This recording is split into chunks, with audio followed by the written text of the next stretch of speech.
मगर हुजूर किसको बड़ा कह रहे हैं? सरकार कहते हैं खैरुकुम मन तअल्लमल कुरान व अल्लमा, तुम्हें सबसे अच्छा वो है जो कुरान सीखता हो, दूसरों को सिखाता हो। सुभान अल्लाह, सुभान अल्लाह। हुजूर जिसको अच्छा कहे हुजूर वही अच्छा है, हुजूर जिसको बड़ा कहे वही बड़ा है। आका क्या फरमाते हैं? फकीहुन वाहिदुन अशद्दु अला शैतान मिन अल्फ आबिद। जरा जोर से बोलिए सुभान अल्लाह, सुभान अल्लाह। बिल्कुल गौर से सिर्फ मुझको देखिए आप, चेहरा लटका के मत बैठिए, जन्नती महफिल में बैठे, मुस्कुराते रहिए, बोलते रहिए, नींद नहीं आएगी। वरना जुमा के दिन देखते हैं मस्जिद में इमाम साहब तकरीर करते हैं, आधा मजमा सोता रहता है। क्यों? इसलिए कि जन्नत की हवा मस्जिद में आती है। पहले परेशान, खेत में परेशान, खलियान में परेशान, दुकान में परेशान, हर तरफ परेशान रहता है। मस्जिद में आता है वो जन्नत की हवा चली कि फौरी नींद आ जाता है। इसलिए जिसको नींद न आने की बीमारी हो, जिसको नींद न आने की बीमारी, क्योंकि आजकल ये मर्ज बढ़ता चला जा रहा है, डिप्रेशन का मर्ज बढ़ रहा है, नींद ही नहीं आ रही, परेशान हो रहा है आदमी, रात में सोता है नींद नहीं आ रही, दवाई खा रहा है। अभी कल की बात है, जहां मैं था वहां एक बंदा बोला कि हजरत इस लड़के को नींद नहीं आ रही है, इतनी इतनी दवाई खाता है, सुबह से लेकर शाम तक नींद को बुलाने के लिए नींद ही नहीं आ रही। तो मैंने उनसे कहा कि नींद को बुलाने का एक जबरदस्त इलाज है कि रात में वजू करके बिस्तर पे बैठ के दुरूद शरीफ पढ़ना शुरू करे। 100 बार नहीं पढ़ेगा कि नींद आ जाएगी। सुभान अल्लाह, सुभान अल्लाह, क्या बात है। ये प्लान बनाए कि हमको 1000 बार पढ़ना है, लेकिन शैतान पढ़ने नहीं देगा उसको। 100 जहां पढ़ा कि फौरी नींद आ जाएगी।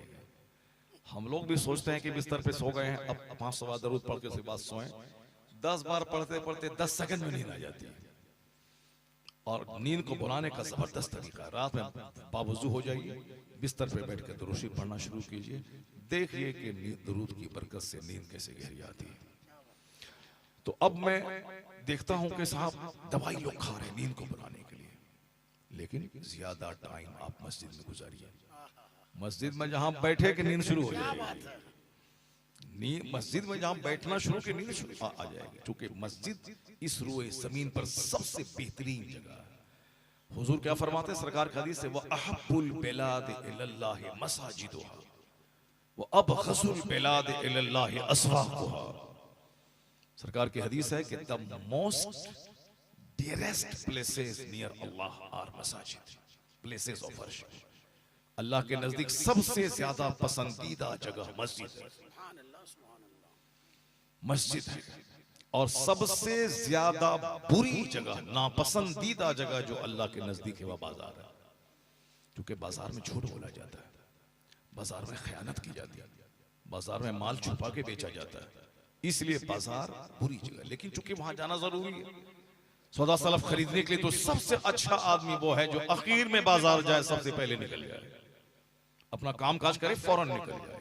सबसे बुरा है जो बाजार शुरू होने से पहले जाए और सबसे लास्ट में वहां से आए, सबसे बुरा आदमी है। मस्जिद सबसे अच्छी जगह, अच्छा वो है जो सबसे पहले मस्जिद जाए, सबसे आखिर में मस्जिद से निकले। क्या बात है, क्या बात है। उलमाए कराम को चाहिए कि मस्जिद में जाएं, पहले जाएं और वहां सबसे आखिर में निकले। ये मेरी बात नहीं, इमाम आजम अबू हनीफा रज़ियल्लाहु अन्हु की नसीहत है। इमाम आजम ने अपने शागिर्द इमाम अबू यूसुफ, इमाम मोहम्मद रज़ियल्लाहु अन्हुमा और बहुत सारे शागिर्दों को नसीहत की है कि बेटे अपने आप को ज्यादा इबादत गुजार बनाओ, ताकि पब्लिक तुमको देखकर इबादत का शौक पैदा हो जाए उसको। इसलिए अब ज्यादा इबादत गुजार बनाओ अपने आप को, क्योंकि अवाम की नजर उलमा पे रहती है। ज्यादा देर मस्जिद में गुजारो, वरना तुम नमाज पढ़ के फौरी भागोगे तो तुमसे पहले पब्लिक भाग जाएगी। इसलिए मस्जिद सबसे अच्छी जगह, वहां नींद की बड़ी गहरी आती है, बैठे बैठे नींद आ जाती है। अभी रमजान आ रहा है, अब रमजान में ये इबादत का महीना है, मगर मस्जिद को लोग सोने की जगह बना देता है। बस मस्जिद में गए, पट से सो गए, क्योंकि घर में तो बीवी है, बच्चे हैं, सब परेशान करते। मस्जिद गए, पट से नींद आ गई। मस्जिद सोने के लिए मत जाओ, बल्कि मस्जिद जाओ जिक्र इलाही करने के लिए। मस्जिद तिलावत करने की जगह है, मस्जिद जिक्र करने की जगह है, 1000 बार कलमा पढ़ने की जगह है, 1000 दरूद पढ़ने की जगह है, कुरान शरीफ को देखने की जगह है। मस्जिद जाएं, इबादत करें, जहां नींद आने लगे कुरान शरीफ बंद करके अपने घर आ जाए, हाँ, मुसाफिर के लिए मस्जिद में सोना दुरुस्त है, मुसाफिर के लिए मस्जिद में खाना दुरुस्त है। लेकिन आम आदमी इफ्तार करने के लिए घर से खाना लेके मस्जिद ना जाए और मस्जिद में बैठ के ना खाए, क्योंकि मस्जिद खाने की जगह नहीं है। और अगर खाना ही है मस्जिद में ताकि हम इफ्तार करेंगे, दो चार लोग आ जाएं तो वो मेरी इफ्तार में शरीक हो जाए, अगर ये इरादा हो तो उसके लिए जरूरी है कि मस्जिद में दाखिल होते वक्त वो एतकाफ की नियत कर ले। क्या पढ़े? नवे तो सुन्नतल एतकाफ, नवे तो सुन्नतल एतकाफ, एतकाफ की नियत करें, फिर 2-4-10 बार जिक्र करें, दुरूद पढ़ें, फिर उसके बाद उसके लिए खाना भी जायज हो जाएगा और सोना भी जायज हो जाएगा। एतकाफ की नियत से मस्जिद में खाना भी दुरुस्त है और सोना भी दुरुस्त है। एतकाफ की नियत के बगैर न खाना दुरुस्त है न सोना दुरुस्त है। इसे जब मस्जिद में खाने की हाजत हो तो एतकाफ की नियत करें और फिर थोड़ी देर अल्लाह अल्लाह करें, जिक्र करें, दुरूद पढ़ें, उसके बाद खाना खा सकते हैं और सो भी। मुसाफिर आदमी बेचारा, उसके लिए खाना भी दुरुस्त है मस्जिद में और सोना भी दुरुस्त है उसके लिए। बहुत सारे इलाके में माह रमजान में भीड़ लगती है मस्जिद में, खूब दाने की तौहीन होती है, आधा खाना है आधा फेंकना है, असहाब मुसल्ला जयनमाज को आलूदा कर देना है। बिल्कुल नहीं, मस्जिद में 5 आदमी खाए ताकि मुसाफिर लोग आए उनके साथ बैठ के खा लें। बाकी चूंकि रमजान आने वाला है इसलिए मैंने एक मसला बयान कर दिया आपके सामने। सारे लोग अपने घर में इफ्तार करें, अपने घर में दोस्त अहबाब को बुलाएं, दावत दें, इफ्तार करें और नमाज बाजमात पढ़ने के लिए इफ्तार करके फौरी मस्जिद में आ जाए। थोड़ा सा खाएं, इफ्तार किया, खजूर खाया, पानी पिया, मस्जिद में आके नमाज जमात से पढ़ी, फिर घर गए अपना आराम से डट के आधा घंटा तक खाना है, जो भी खाना हो, रोटी हो, चावल हो, जो भी हो, पूरा डट के खाना है, मगर नमाज जमात नहीं छोड़नी। अल्लाह तबारक व तआला हम सबों को मस्जिद का एहतराम करने की तौफीक अता फरमाए। आमीन आमीन। जिसको पेशाब वशाब लग जाए वो जा सकते हैं, वरना आम आदमी मत जाइए जलसे से। जलसे में रहमतों की बारिश होती है, इसमें नहाइए। शैतान तो बदन में खुजली पैदा करता है ताकि जन्नत से निकल करके तुम भाग जाओ। इसे शैतान का मुकाबला करना है। खुजली पैदा हो, शैतान लाहौल पड़ना है। पेशाब पाखाने का एहसास हो तो उसको पहले इग्नोर करना है, तकरीर की तरफ ध्यान देना है। अगर सख्त हाजत हो तो फौरी अदब से निकल जाना है और उसके बाद फिर वापस वहां से आ जाना है। जलसे को खराब नहीं करना है।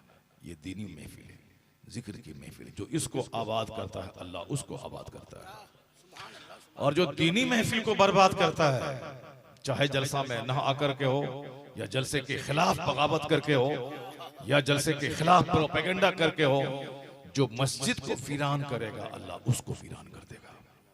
जो जलसा को उजाड़ेगा अल्लाह उसको उजाड़ देगा। ये उजाड़ने की महफिल नहीं, सनीमा हाल को उजाड़ा जाए, शराब की भट्टी को उजाड़ा जाए, ताश जुआ खेलने की मंडी को उजाड़ा जाए, जहां झूठ की खेती होती है उसको उजाड़ा जाए, और जहां जिक्र इलाही होता हो वो महफिल आबाद किए जाए ताकि अल्लाह आपकी जिंदगी को आबाद कर दे। सुभान अल्लाह सुभान अल्लाह। ये आबाद करने की महफिल है, उजाड़ने की महफिल नहीं है। यहाँ बल बाअदब आए, करीने से आए, बैठे और से सुने, कुरान सुने, हदीस सुने, अल्लाह का डर दिल में पैदा करें। फिर यहाँ से जब निकलें अहद करके जाएं कि हमारा गुनाहों का बहुत सारा बोझ हल्का हो चुका है। सुकून दिल मिलेगा अलग, गुनाहों का बोझ हल्का होगा अलग, नेकियों का शौक पैदा होगा अलग, गुनाहों से नफरत पैदा होगी अलग। एक अच्छा इंसान बनने का फैसला यहाँ से होता है, एक अच्छा इंसान बनने का तरीका यहाँ सिखाया जाता है। ये वक्त गुजारी या तफरी, रिलैक्सेशन, इंटरटेनमेंट की महफिल नहीं है। ये महफिल है अल्लाह का जिक्र सुन के अपनी जिंदगी को सजाने और संवारने की। अब जरा गौर से सुनिए वो हदीस पाक जिसको मैं सुनाना चाहता हूँ। आका करीम अलैहिस्सलाम क्या फरमाते हैं? इख्तनिम खमसन क़ब्ल खमसिन। हदीस पाक को याद किया कीजिए। गाने तो सबको याद होते हैं मगर हदीस को याद नहीं होती। छोटे छोटे बच्चे को गाने याद है, औरतों को गाना याद है। साहब जाहिर सी बात है, जो एक बार सुनने से याद नहीं होता है, बार बार जिसको सुनता है तब वो चीजें याद होती है। इन बच्चों को देख लीजिए, इन्होंने कुरान शरीफ एक बार पढ़ने से याद नहीं, एक एक वर्ड को 50-50 बार रखना पड़ता है तब जाके याद होता है। और फिर उसको बार बार याद रखने के लिए रिवाइज किया जाता है। ये सबक पारा सुनाते हैं, ये आमोख्ता सुनाते हैं, फिर अगला सबक लेते हैं। यानी जो सबक, जिस पारे में सबक है उसको याद करना है, और जो आमोख्ता याद कर चुका है उसको सुनाना, फिर अगला जो याद करना है उसको रिहर्सल करना, उसको पढ़ना है कायदे से, बिल्कुल साहब मखारिज की अदायगी के साथ, ताकि आदमी गलत रट न ले। इतनी मेहनत है, और तब जा करके कुरान पाक याद होता है। और सारी जिंदगी याद रखने के लिए रोजाना मामूल के मुताबिक तिलावत करनी पड़ती है, वरना जहां छोड़ा फौरन कुरान सीने से निकल जाता है। आप देखते हैं, आप 25 साल से तरावी सुना रहा है, मगर फिर भी आगे पीछे आगे पीछे आगे पीछे। आप लोगों को सबको अंदाजा होता होगा, हाफिज जी आगे पीछे कर रहे हैं, आगे बढ़ नहीं रहे हैं। अब पीछे में कोई हाफिज है नहीं, वो लुकमा कैसे देगा? अब वो बढ़ नहीं रहा, तो अब वो क्या करेगा? अल्लाह अकबर, रुकू में चला जाएगा, फिर अगली रकात में कुछ पढ़ करके वो सलाम फेरेगा, फिर कुरान शरीफ खोल के वो देखेगा। ये इंसान है, चाहे जितना भी पढ़े, मगर कमजोरी है, वो भूल जाता है। लेकिन ज्यादा वो भूलता है जो साल में कुरान शरीफ को बंद करके रख देता है। रमजान आया, 1 महीना पहले से रटना शुरू किया, और रमजान के दिन में मेहनत करना है और रात में तरावी सुनाना है, वही आगे पीछे आगे पीछे आगे पीछे करता है, और जरा से लाइन मिली सड़क से आगे बढ़ जाता है। इसलिए हर मस्जिद में हाफिज कुरान के पीछे एक कुरान सुनने वाला होना चाहिए, सामने समात करे, और जहां आगे वो भूले ये पीछे से उसको लुकमा दे। और इस तरह से दोनों आदमी, 2 हाफिज एक मस्जिद में रहेंगे। या फिर सबसे बेहतर तरीका है कि 10 रकात एक हाफिज पढ़ाए और 10 रकात दूसरा हाफिज पढ़ाए। अब 3 पारे पढ़ना है रोजाना, 3 पारे में 1.5 पढ़ा, ये हाफिज पढ़ेगा और 1.5 वो पढ़ेगा, वो पढ़ेगा, ये सुनेगा, ये पढ़ेगा, वो सुनेगा। इसलिए पढ़ने से ज्यादा सुनने से कुरान पाक याद होता है, और सुनने वाले को ज्यादा एक्टिव रहना चाहिए, क्योंकि उन गलती पकड़ना है, कहाँ गलती हो रही है, कहाँ आयत छोड़ के भाग रहा है। दोनों एक्टिव रहेंगे, दोनों को जबरदस्त कुरान याद रहेगा। मैं कहता हूँ, अक्सर नसीहत देता हूँ कि रोजाना आप 3 पारे पढ़ने का मामूल बना लें। माह रमजान में बिंदास होकर आप सहरी खाएं, इफ्तार करें, आप तिलावत करें, दरूद पढ़ें, खूब आराम से सोएं। अब मेहराब पे खड़े होके आराम से कुरान पाक आप सुनाएं। क्यों? जो डेली 3 पारे कुरान पढ़ेगा, महीने में 3 खत्म करेगा, वो 3 खत्म करेगा, 11 महीने में 33 खत्म। जो 33 खत्म कर चुका हो, उसको रमजान में 1 खत्म सुनाने में क्या लगा होगा उसको। इसलिए अब जो पढ़ेगा ही नहीं सारा साल, तो फिर तो वो आगे पीछे भी करेगा, भूलेगा भी। आप बीच बीच की जो सूरतें उसको छोड़ के आगे बढ़ जाएगा। एक हाफिज के पीछे मैं तरावी पढ़ा था अपनी मस्जिद में, वो सूरह दुखान छोड़ के आगे बढ़ गए। एक हाफिज सूरह वाक़िया छोड़ के आगे बढ़ गए। अब इस तक आपको क्या मालूम है कि सूरह दुखान छोड़ा है, कि वाक़िया छोड़ा है, कि नमल छोड़ा है, कि राज छोड़ा है? आप क्या जानते हैं? अब अगर आप तो हाफिज है नहीं। हाँ, अलबत्ता सूरह यासीन छोड़ के कोई भागेगा तब पब्लिक पकड़ लेगी उसको, क्योंकि सबों को सूरह यासीन अक्सर लोगों को याद है, तब वो पकड़े जाएंगे। इसलिए खूब जबरदस्त ढंग से कुरान पाक पढ़िए, मेहनत कीजिए, उसको रटना पड़ता है। तो जब तो हदीस पाक को रटना पड़ता है, तब याद होती है हदीस पाक, तब सुनाने के लिए और जबरदस्त रटना पड़ता है। इसीलिए बहुत सारे लोग किस्सा कहानी बोलते हैं, क्योंकि किस्सा कहानी बोलना, अपनी जबान में बोलना, नमक मिर्च लगा देना, ये आसान काम है, मगर हुजूर की हदीस पढ़ के सुनाना ये मुश्किल काम है। उसके रटना पड़ेगा, याद करने के लिए रटना भी होगा, दूसरों को सुनाने के लिए ज्यादा रटना होगा उसको। जैसे हमको सूरह यासीन शरीफ याद है, लेकिन अब हम इशा की नमाज में नहीं पढ़ा सकते हैं। नहीं, अपना याद होना अलग है और मुसल्ले पे खड़ा होके तिलावत करना ये अलग है। वरना हाफिज जी को चाहे कि वो 30 दिन में 30 नमाजों में 30 अलग अलग सूरतें पढ़ेंगे, नहीं, बस वही लक़द जाअकुम रसूलुम मिन अनफुसिकुम, वो मौलाना साहब भी पढ़ रहे हैं, हाफिज जी पढ़ रहे हैं। हल अताका हदीसुल जुनूद फिरऔन व समूद, ये मौलाना साहब भी पढ़ रहे हैं, हाफिज जी भी पढ़ रहे हैं, ये भी पढ़ रहे हैं साहब कुल। और फिर वो ला यस्तवी असहाबुल, है ना, हाँ, असहाबुन नार असहाबुल जन्नह, ये मौलाना साहब भी पढ़ रहे हैं, हाफिज जी पढ़ रहे हैं। अरे साहब, जब हाफिज मस्जिद का इमाम बनेगा तो ये हर रकात में अलग अलग सूरत पढ़ेगा, ये भी वही क्यों पढ़ेगा जो मौलाना साहब पढ़ रहे हैं? इसका मतलब है कि याद होना और है, तरावी में सुनाना और है, तरतील के साथ नमाजों में तिलावत करना और है, उसके लिए मशक करनी पड़ती है। और जो सूरत, अब किसी को बोलेंगे सूरह यासीन सुनाओ, नहीं सुनाएगा। अब उनको बोलेंगे आप साहब सूरह यूसुफ की शुरू कर को सुनाए, वो फट से पढ़ने लगा, अलिफ लाम रा तिलक आयातुल किताबिल मुबीन इन्ना अंज़लनाहु, वो पढ़ना शुरू कर देगा, क्योंकि उस पर मशक है उसको। इसलिए कुरान पाक को पढ़ने के लिए खूब मशक करना पड़ता है। तो आप बच्चों को जो गाना याद होता है, ऐसा नहीं कि एक बार गाना सुना याद हो गया, नहीं, वो बार बार सुनता है उसको, मोबाइल में सुनता है, पहले टेलीविजन में सुनता था, शादी ब्याह में रिकॉर्डिंग में सुनता है, यानी बार बार सुनने के बाद तब उसको गाना याद होता है और तब वो गाना गाता है बच्चा। इसलिए अब मगर वो जल्दी याद होता है क्योंकि शैतान उसको जल्दी याद दिला देता है उसको। इसलिए हदीस याद करने के लिए बार बार सुनना पड़ेगा और हदीस सुनने के बाद अपने घर में बाल बच्चों को सुनाना होगा। अपने दोस्तों की महफिल में जब बैठे तो हाँ ये कहें कि मौलाना साहब ने ये हदीस सुनाई थी, एक दिन में 2-4 बार जहां रिपीट किया तो सारी जिंदगी के लिए वो हदीस से पाक याद हो जाएगी आपको। और 40 हदीस जो मुसलमान याद कर ले, कयामत के दिन अल्लाह उसे आलिमों की जमात में उठाए। सुभान अल्लाह। हुजूर फरमाते हैं तुम तो लहू शाफिउ व शहीदा, हम उसकी शफाअत भी करेंगे, हम उसकी गवाही भी देंगे। बाअसहुल्लाहु फकीहन यौमल क़ियामा, अल्लाह ताला उसे क़यामत के दिन आलिमों की जमात में उठाएगा। तो 40 हदीस याद करना कोई मुश्किल काम नहीं। आप तो अपनी जिंदगी में 100 जलसे में अटेंड किए होंगे, आप 100 जलसे में, 50 जलसे में, हर जलसे में जाएं तो कम से कम एक हदीस से पाक मौलाना साहब जो भी पढ़ें उसको गौर से सुने, रिवाइज करें, रिपीट करें। अगर 40 जलसे में 40 हदीस याद कर ली तो आप हल भी जोतिए, दुकान भी जाइए, बिजनेस भी कीजिए और कयामत के दिन आलिमों की जमात में भी उठ जाइए। सुभान अल्लाह, सुभान अल्लाह, क्या बात है, कितना जबरदस्त। उसके दिमाग प्रेजेंट रखना पड़ेगा, दिमाग हाजिर रखना पड़ेगा, एक एक जुमले को गौर से सुनना पड़ेगा। खतीब साहब क्या बोल रहे हैं, मौलाना साहब क्या बोल रहे हैं। आजकल तो दिमाग हाजिर नहीं रहता है। जुमा के दिन इमाम साहब पहली रकत में कौन सूरत पढ़े ये लोगों से पूछे, कोई नहीं बता पाएगा। इक्का दुक्का 1-2 आदमी बोलेगा।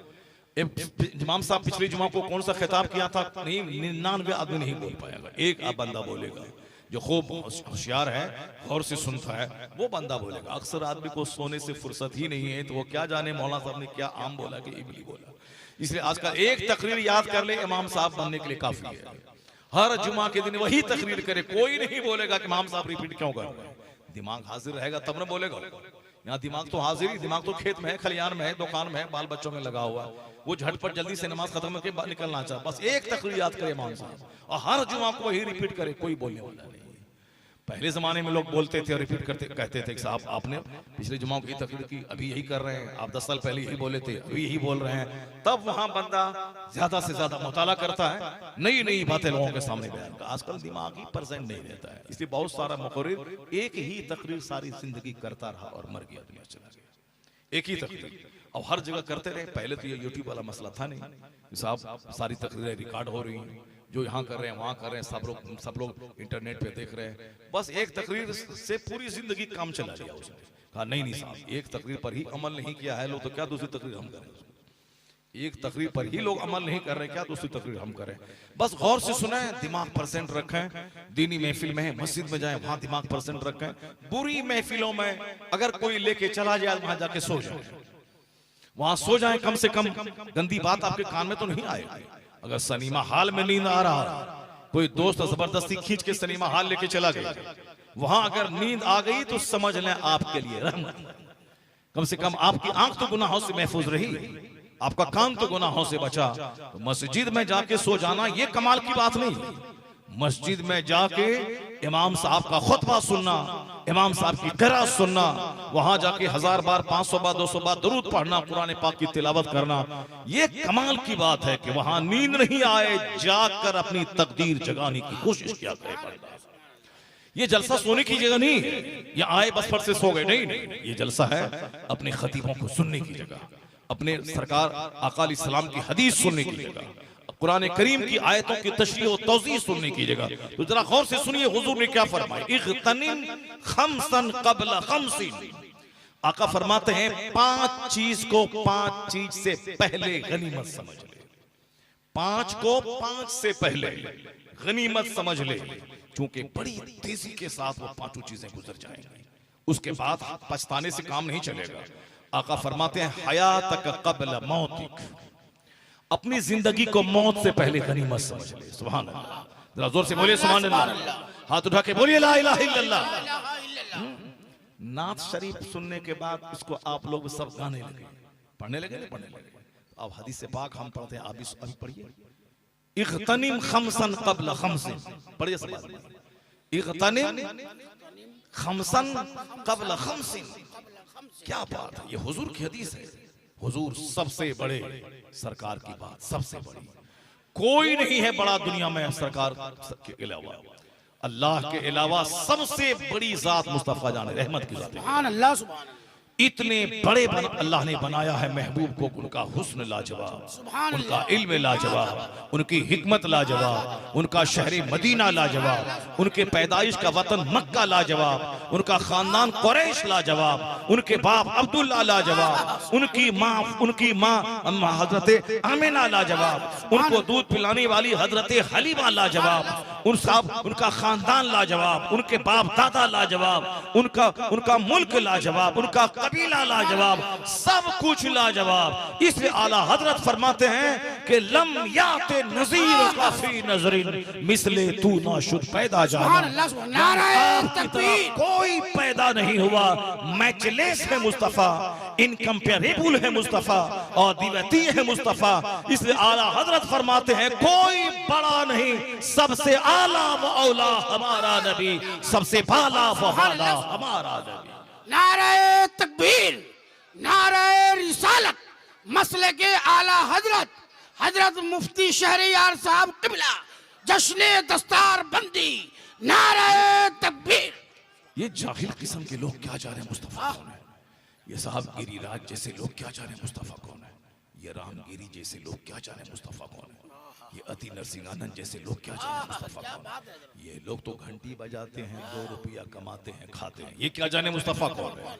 7 समंदर पार का वो दानिश्वर जो दुनिया को हवाई जहाज दे रहा है, जो दुनिया को कंप्यूटर दे रहा है, जो दुनिया को 3 व्हीलर 4 व्हीलर 100 व्हीलर की ट्रेनें दे रहा है, सारा फॉर्मूला जिस मुल्क से आया है, उस मुल्क का एक दानिश्वर कहता है कि he must be called the saviour of humanity. वो कहता है इस्लाम के पैगंबर सिर्फ मुसलमानों के नहीं बल्कि पूरी मानवता के रक्षक का नाम है, इंसानियत के मुहाफिज का नाम है। सारी दुनिया मसाइल में घिरी हुई जल रही है, मसाइल से नजात अगर कोई देने वाला है तो उसका नाम मोहम्मद सुभान अल्लाह, क्या बात है, माशाअल्लाह माशाअल्लाह। क्या बात कह दी उसने। या रसूल अल्लाह, जिंदा। एक कौम मुस्लिम अगर 2-4 लुच्चे लफंगे पे तुम्हारे पैगंबर की तौहीन करें, पैगंबर के खिलाफ बोले, तो हर पागल की बात का जवाब मत दे। अगर ये पागल मेरे पैगंबर के खिलाफ बोलता है तो आप बड़े बड़े दानिश्वरों का कौल दीवारों पे लिख दें, उनका मुस्तफा का चर्चा करें, हुजूर की शान बयान करें, ऐसे ही ये पागल दब के मर जाएंगे।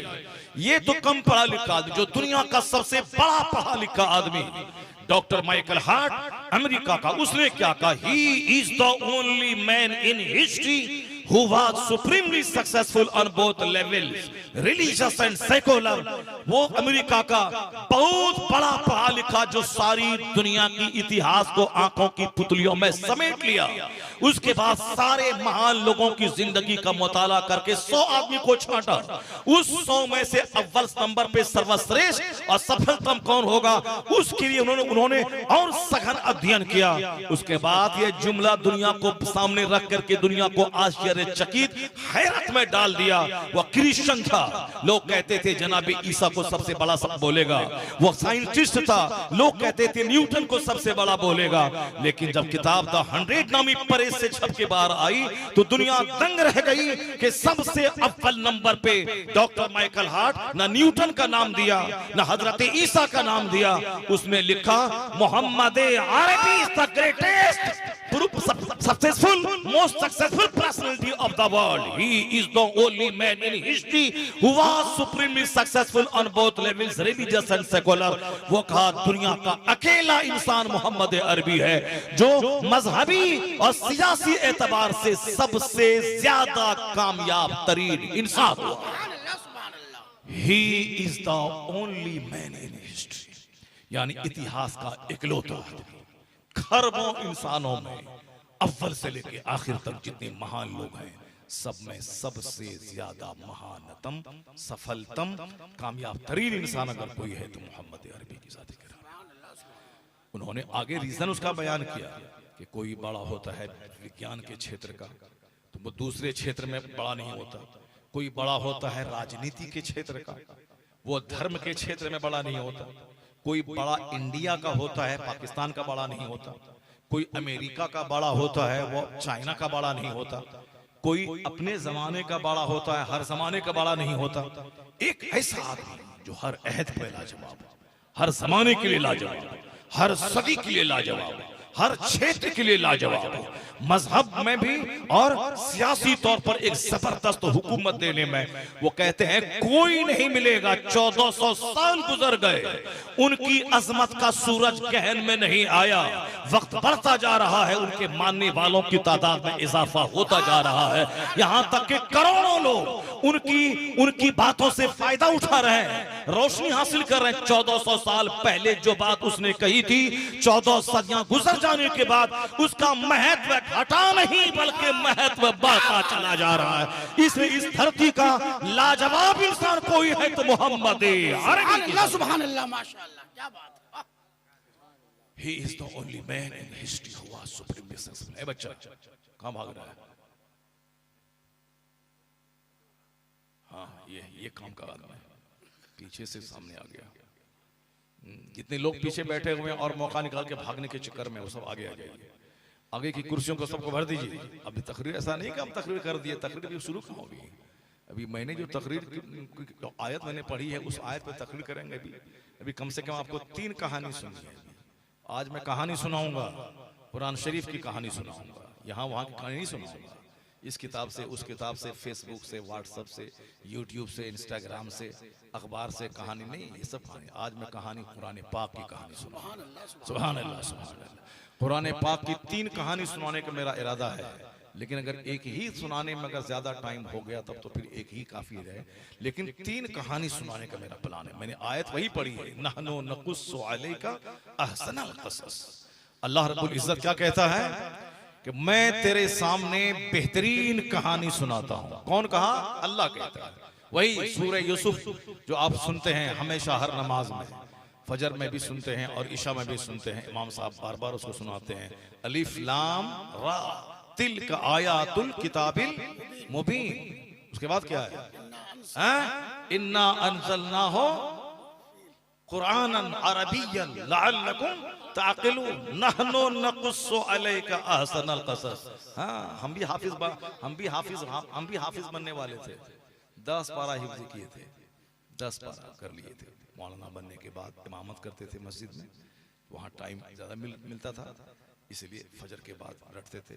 10 पारे याद कर लिए, लेकिन उसके बाद डर लगने लगा कि अभी इमामत में है तो चलो अभी, मगर उसके बाद में अगर कहीं भीड़ भाड़ वाली ज़िंदगी में अगर मसरूफ़ हो गए तब तो कुरान शरीफ को याद रखना बड़ा मुश्किल हो जाएगा। इसलिए वो जो है स्टॉप कर दिए, वरना हम तो अब हाफिज़ बन गए होते। वह जब तकरीर में हम 10 आयत पढ़ते हैं तो सब लोग समझते हैं कि हाफिज़ कुरान होगा ही, और हम हाफिज़ कुरान है नहीं। शुरू किए थे, स्टार्ट किए थे। मेरा नाना बड़ा हाफिज़, बहुत बड़ा हाफिज़ था अपने ज़माने का। बहुत आज से 50 साल पहले बहुत अच्छे हाफिज़ थे, तारीख दां थे। मेरी अम्मी ने कहा कि अब्बा ये नाती है, आपको इसको हाफिज़ कुरान बना दीजिए। तो नाना बोला कि नहीं बेटा, इसको हाफिज़ मत बनाओ, मैं हाफिज़ बन गया हूँ। और तुम देख रहे हो इस बुढ़ापे में मेरे नाना खेत में हल चलाते थे, कुरान पढ़ते थे। वो खेत में जो पसनी होता है, जो जंगल उखाड़ने वाला क्या बोलता है, खुरपी, उससे वो जंगल उखाड़ते थे, कुरान पढ़ते थे। हमको याद है बचपन में वो कहते थे कि बेटी कुरान पाक को याद करना कमाल नहीं है, उनको हिफाजत से महफूज रखना ये कमाल की बात है।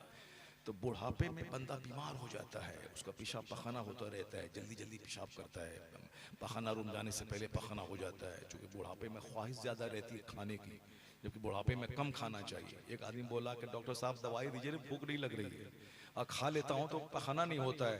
तो हम उनको बोले कि क्या है के लिए 18 साल की जवानी वाला काम अभी कर रहे हो यार, क्या सोचते हो 25 साल में जो खा लिया 10 रोटी अभी तुम खाओगे?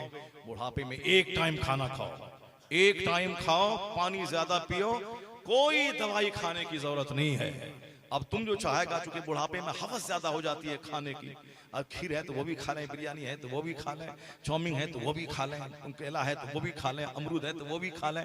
बुढ़ापे में खाने की हवस बढ़ जाती है और ढेर दिन जीने की हवस बढ़ जाती है। ख्वाहिश पे कंट्रोल करें, खाना कम खाएं, 90 साल की उम्र में भी सेहतमंद रहेंगे आप। नहीं देखा आपने? 70 साल 80 साल में आदमी नर्वस हो जाता है, बोलना चाहिए कुछ तो बोलता कुछ है, उसकी अकल जवाब दे जाती है, बोलना कुछ है तो बोली टेढ़ी निकलती है। लेकिन अभी भी एक बंदा है हिंदुस्तान में, उसकी उम्र है 94 ईयर्स, 94 साल की उम्र अभी है। वह 94 साल का बंदा 18 साल के जवान की तरह 1.5 घंटा खड़े होकर, आज भी तकरीबन 1.5 घंटा खड़े होकर बयान करते हैं, सफर करते हैं। अभी 1 महीना पहले साथ में थे गुवाहाटी में, और उस वक्त भी जब चीख हारते थे तो ऐसा लगता था कि 18 साल का जवान बोल रहा है। हाँ, जो कुरान पढ़ेगा, जो हदीस पढ़ेगा, जो जिक्र करेगा, जो नमाज पढ़ेगा, जो दीन का दर्द रखेगा, वो उम्र भी बढ़ेगी तो भी अल्लाह उनको उनकी अक्ल को पुख्ता कर देता है, उनकी जबान को अल्लाह रब्बुल इज्जत सीधी कर देता है, वो सीधी बातें करता है, और अल्लाह उनके सीने में ताकत अता कर देता है। जो गुटखा खाएगा वो कमजोर होगा, जो झूठ बोलेगा वो कमजोर होगा, जो ताड़ी पिएगा वो कमजोर होगा, जो शराब पिएगा वो कमजोर होगा, जो सिगरेट खैनी खाएगा वो कमजोर होगा, जो झूठ बोलेगा वो कमजोर होगा, जो 10 आदमी के बीच में दूसरों का मजाक उड़ाएगा, गीबत करेगा, उसकी सेहत डाउन होगी, जो 3 दिन भर में 10 बार खाएगा उसकी सेहत खराब होगी, जो 10 घंटे सोएगा उसकी सेहत खराब होगी, जो टाइम बे टाइम खाएगा सोएगा, जो सोना चाहिए ईशा के फौरन बाद 9 बजे तो सोएगा रात के 3 बजे, उसकी सेहत खराब होगी। उठना चाहिए सुबह 5 बजे फजर से पहले, वह उठेगा 10 बजे, उसकी सेहत खराब होगी, उसका दिमाग खराब होगा, उसकी आवाज खराब होगी, उसका पेट बिगड़ेगा, जो वक्त पे काम नहीं करेगा, जो पंक्चुअल नहीं रहेगा, जो नमाज़े फजर जोहर असर मगरिब नहीं पढ़ेगा, उसकी सेहत खराब होगी। हदीस में आया है जो फजर की नमाज छोड़ेगा अल्लाह उसके चेहरे की लाइट खत्म कर देता है, जो जोहर की नमाज छोड़ता है अल्लाह उसकी रोजी से बरकत खत्म कर देता है, चाहे हजारों करोड़ों कमाए बरकत नहीं महसूस होगी। जो असर की नमाज छोड़ता है अल्लाह उसके बदन से ताकत खत्म कर देगा, जो मगरिब की नमाज छोड़ेगा अल्लाह उसकी औलाद से फरमाबरदारी खत्म कर देगा, उसकी नाफरमान औलाद पैदा होगी, और जो इशा की नमाज छोड़ेगा अल्लाह उसकी नींद से बरकतें खत्म कर देगा। तो नींद में बरकत के थोड़ा सोए, फ्रेश रहे, इशा की नमाज पढ़ के फौरी सो जाए, और रात दिन भर चेहरा चमकता रहे उसके लिए फजर की नमाज पढ़े, मुख्तसर सी रोजी में बरकत हो उसके लिए जोहर की नमाज पढ़ते रहे, और फिर बदन में ताकत रहे असर की नमाज पढ़ते रहे, औलाद मेरी नाफरमान न हो फरमाबरदार हो, मगरिब की नमाज पढ़े। 5 नमाजों का फायदा जन्नत वहां है, और दुनिया में अलग अलग उसके फायदे हैं। चेहरे का नूर वहां मिलेगा, और रोजी में बरकत वहां से मिलेगी, औलाद में फरमाबरदारी वहां से मिलेगी, नींद में राहत वहां से मिलेगी। तो नमाज फज्र छोड़कर जो चाहेगा मुझे ग्लेजिंग मिले, नहीं मिलेगा। जो नमाज जोहर छोड़ के सोचे बरकत मिलेगी, नहीं मिलेगी। जो नमाज असर छोड़ के चाहे सेहत मिलेगी, नहीं मिलेगी। जो नमाज मगरिब छोड़ के चाहे औलाद में बरकत मिले, फरमाबरदारी मिले, नहीं मिलेगी। जो ईशा की नमाज छोड़ के चाहे कि नींद मेरे लिए काफी सेहतमंद हो जाए, नहीं होगी सेहत बख्श नींद उसके लिए। इसका मतलब ये निकला कि आज जो सेहतें बर्बाद हो रही है ये वक्त पे काम ना करने की वजह से, नमाज रोजा ना करने की वजह से। सच्ची तौबा करके नमाजों की पाबंदी करें, और वक्त पे रोजा रखें, वक्त पे उठें और वक्त पे सोएं, फिर सेहतमंद भी रहेंगे, अक्लमंद भी रहेंगे, दौलतमंद भी हो जाएंगे। यही वो फॉर्मूला है जिसको यूरोप का दानिश्वर आज कहता है, early to bed early to rise makes a man healthy wealthy and wise. क्या कहा? जल्दी बिस्तर पे जाओ और जल्दी बिस्तर से उठ जाओ, तुम्हें अक्लमंद बनाएगा, दौलतमंद बनाएगा और सेहतमंद बनाएगा। सुभान अल्लाह। क्या नकीब साहब क्या कहा? Early to bed early to rise makes a man healthy wealthy and wise. क्या बात है! ये फॉर्मूला आज हम स्कूल में बचपन में पढ़े थे, इस किताबें पढ़े थे। Early to bed early to rise makes a man healthy wealthy and wise, यानी बिस्तर पे जल्दी चला जाना, ईशा की नमाज पढ़ के फौरन सो जाना, इधर उधर फजूल बातें नहीं करना। ईशा के बाद ही आजकल सारा काम लोग स्टार्ट करते हैं, शहरों में देख लीजिए। ईशा के बाद अब बिजनेस शुरू होता है कि अब ईशा के बाद कोई नमाज नहीं है, अब 4 घंटे तक पड़े हुए हैं बिजनेस में कर रहे हैं, जबकि ईशा की नमाज के बाद दुनिया की गुफ्तगू करना मकरूह है। क्यों? जितनी देर तक वह जगा रहेगा फजर की नमाज छूटने का अंदेशा रहेगा। अब रही बात के जलसा में, तो जलसा में तो चूंकि जलसा डेली तो होता नहीं है, ये तो कभी कभी होता है, साल में एक बार। आपके गांव में हर साल हर महीने जलसा होता है क्या? नहीं, बल्कि साल में एक बार जलसा होता है। तो जब आदमी शादी ब्याह के मौके पर पूरी रात जागता है, कोई घर में बीमार पड़ जाए पूरी रात जागता है, कोई फंक्शन पूरी रात जागता है, तो कभी कभी रात भर इसी जलसे के बहाने जाकर अल्लाह का जिक्र तो कर लिया जाए। सुभान अल्लाह।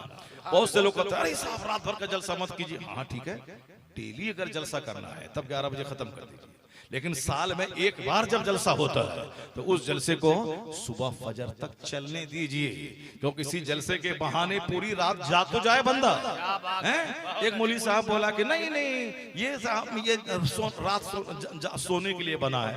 मैंने कहा हाँ बिल्कुल, अल्लाह ने रात सोने के लिए बनाया, दिन काम के लिए बनाया है, लेकिन मौलवी साहब हमको ये बता दीजिए कि इस आयत करीमा का क्या मतलब होता है। वल्लज़ीना युबीतूना लिरब्बिहिम सुज्जदन व क़ियामा। क्या मौलाना कौसर साहब, ये जबरदस्त आलिम दीन है, इन्होंने किताब का एक बंडल हमको दिया है मुताला करने के लिए। अभी है ना, सुभान अल्लाह। किताब पढ़ना नहीं आता है तो किताब लिख रहे हैं, क्या बात है साहब। किताब लिखने के लिए इल्म चाहिए, किताब लिखने के लिए इल्म चाहिए। ये देखिए हमारे मौलाना साहब मजहर साहब हैं, मैं आज उनके घर पे ठहरा हूँ सुबह से लेकर के मगरिब की नमाज तक, और पति के घर में वैसा मजा नहीं मिला जो इस मौलाना साहब के घर में मजा मिल गया। सुभान अल्लाह, सुभान अल्लाह। इतना जबरदस्त इंतजाम के आलिम दीन इस गेस्ट रूम में रहेंगे, जबरदस्त डेकोरेशन, सब अटैच बाथरूम, खाने पीने के लिए। परसों हम गए वहाँ, कल रात में गए जलसे में, वो दालमोट और बिस्किट खिलाया, दालमोट और बिस्किट। इस मगर मौलाना साहब के यहाँ गए तो बिल्कुल सुबह सवेरे हजूर ये खा लीजिए, इसके बाद सोइए। क्या खिलाया? काजू बादाम, ये जबरदस्त चीज। और साहब जो उड़ीसा का छेना पड़ा जो जबरदस्त मिठाई है, ये आलिम दीन है, और जबरदस्त प्लान इनका है। ऊपर में उन्होंने कहा कि नहीं पूरे हिंदुस्तान का यूनिक मदरसा खोल रही है। सुभान अल्लाह, पूरे इंडिया का यूनिक मदरसा। मैंने तो आज तक ऐसा मदरसा नहीं देखा, मैंने तो आज तक नहीं देखा। हिंदुस्तान भर घूमे, ढेर मदरसा देखा, नहीं ऐसा नहीं है। इन्होंने लड़कियों का इदारा कायम करना है, इदारा बना रहे हैं। फॉल से सीलिंग, जो लाइटिंग अपने घर में हो वो लाइटिंग दरसगाह रसूल में होना चाहिए।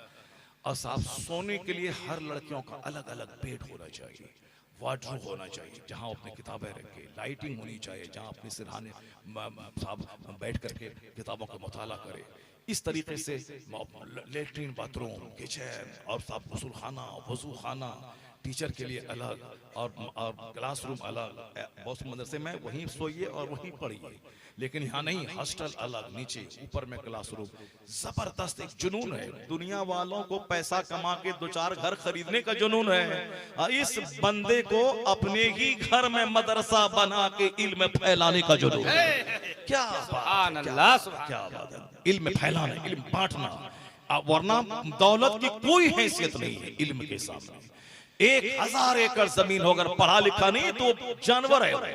इसलिए कि इल्म से इज्जत मिलती है, इल्म से ताकत मिलती है। Knowledge is power, knowledge is light. इसलिए जमीन जगह के पीछे मकान सजाइए मत, अपने बाल बच्चों को पढ़ा लिखा दीजिए, उससे बड़ी कोई दौलत नहीं। बेशक बेशक। और इस दौरे जदीद के मुताबिक मदरसा भी लाजवाब, स्कूल भी लाजवाब, कॉलेज लाजवाब, औरतों के लिए अलग, मर्दों के लिए अलग, ताकि हमारी बेटियां काफिरों की गोद का खिलौना ना बने।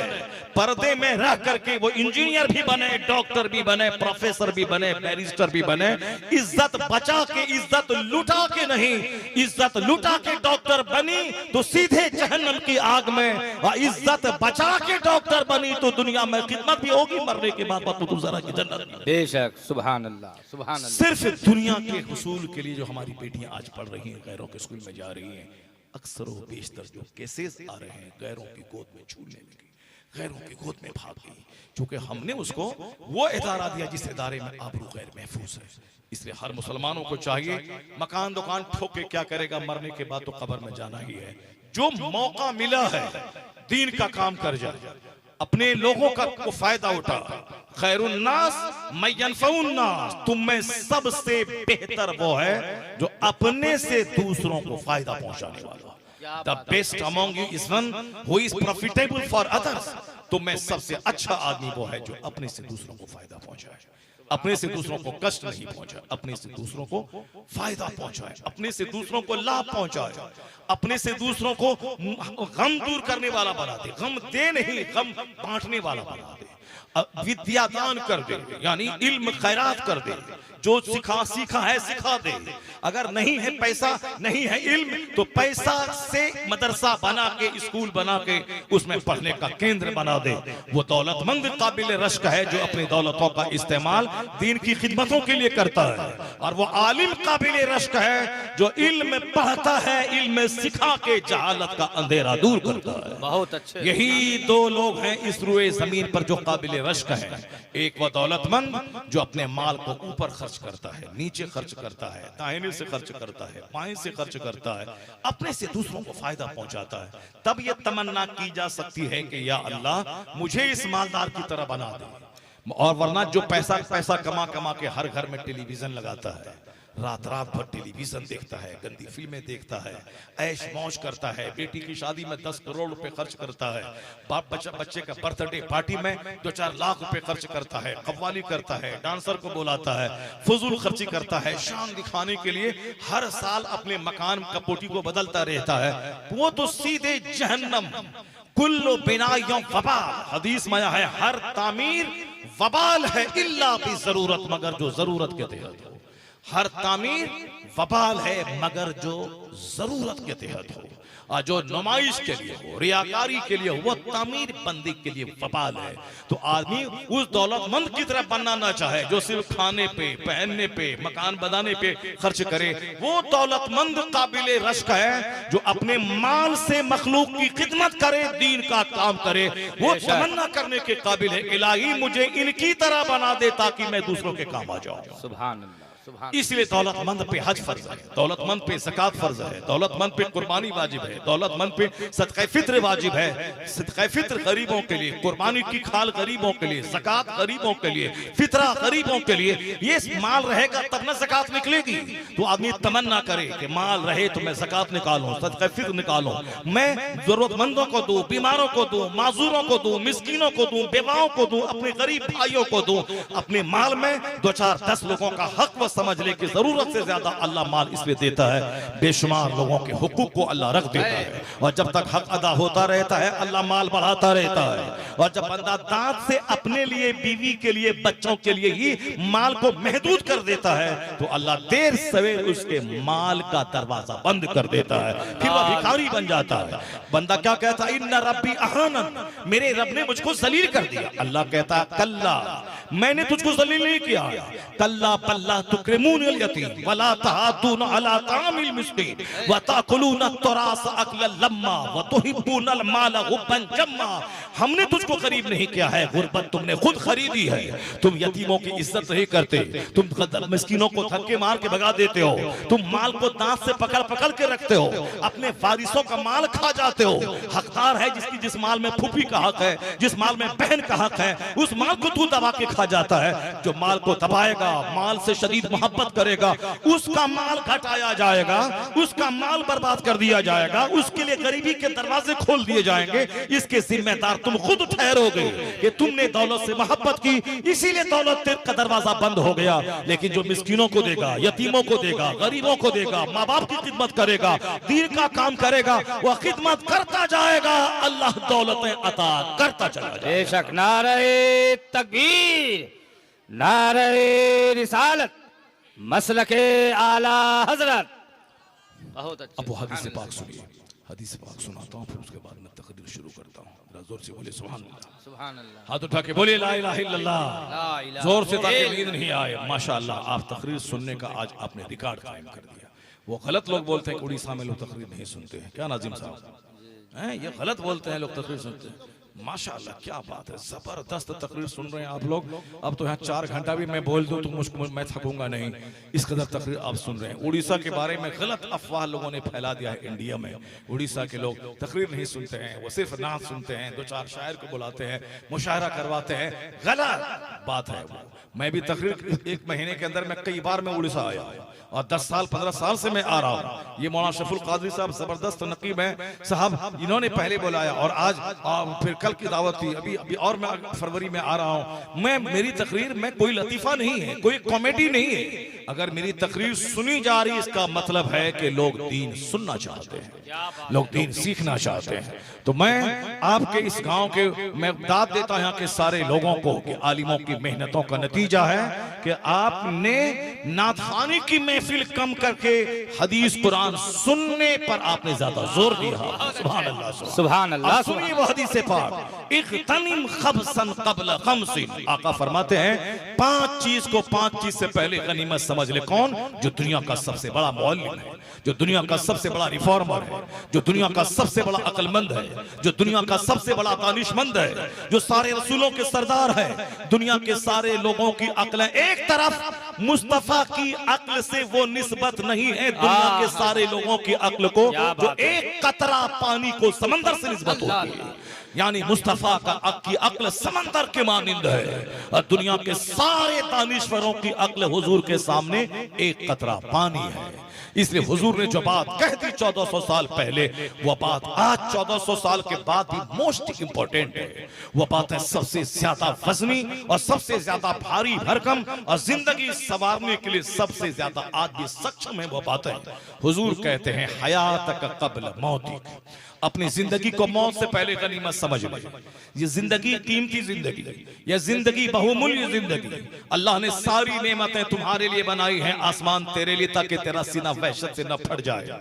अल्लाह ने जमीन बनाई, पहाड़ का खंबा बनाया ताकि जमीन हिले नहीं, और ये जमीन से बेहतरीन फसलें तुम पैदा करो। या जमीन के पहाड़ को देखो, नदी नाले को देखो, समंदर को देखो, अल्लाह रब्बुल इज्जत की कुदरत समझ में आएगी। ये नदी नाले समंदर ये जमीन का सिंगार है, ये दरख्त जमीन की जीनत है, ये हवाएं पानी आग ये हमारी जरूरत है। हवा के बगैर हम जिंदा नहीं रह सकते, आग के बगैर हम जिंदा नहीं रह सकते, पानी के बगैर हम जिंदा नहीं रह सकते। हम ये सारी चीजें हमारे लिए अल्लाह ने बनाई है। हम माँ के गोद में माँ के पेट में रहते हैं तो माँ का खून रोक देता है अल्लाह। हर महीने जो एडिशनल खून निकलता है, बच्चा पेट में जैसे रहा वो खून का आना बंद हो गया। क्यों? अब वह खून बच्चा के बदन में जाएगा। तो अल्लाह बच्चे माँ के पेट में हमारी रोजी का इंतजाम माँ के खून से करता है। और जब मैं जैसे पेट से बाहर निकला, माँ की खुश्क छाती में अल्लाह दूध की नहर बहा देता है। पेट में अंदर रहे तो माँ का खून पी, और पेट से बाहर निकले तो उसी खून को दूध बना के हमको पिलाया। और 2 साल के बाद जब माँ का दूध मेरे लिए हराम हो जाता है तो अल्लाह ने हमें गाय का दूध दिया, अल्लाह ने भैंस का दूध दिया, अल्लाह ने बकरी का दूध दिया कि 4 साल का बच्चा भी पिएगा, 94 साल का बुढ़ा भी पिएगा, सबके लिए जरूरत है दूध। हमारे जिस्म को गोश्त चाहिए, अल्लाह ने परिंदे बनाए, अल्लाह ने ये जानवर बनाए। हमारे जिस्म को मछली चाहिए, अल्लाह ने समंदर और तालाब की मछलियां हमारी शानदार ग़िज़ा के तौर पर दिया।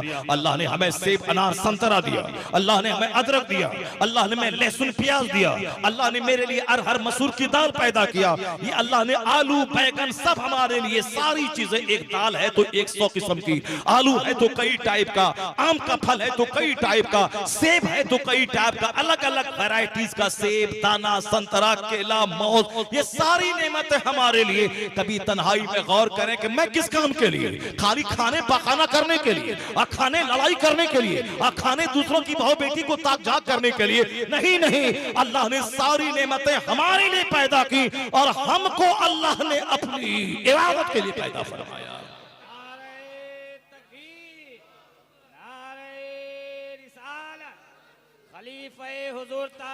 चूंकि बंदा गौर नहीं करता है, जब बंदा सोचता नहीं है, बस सिर्फ जो मुंह में आ गया बक बक बक बक बक रहा है, जो मिल गया खा रहा है, जैसे चाहा सो गया।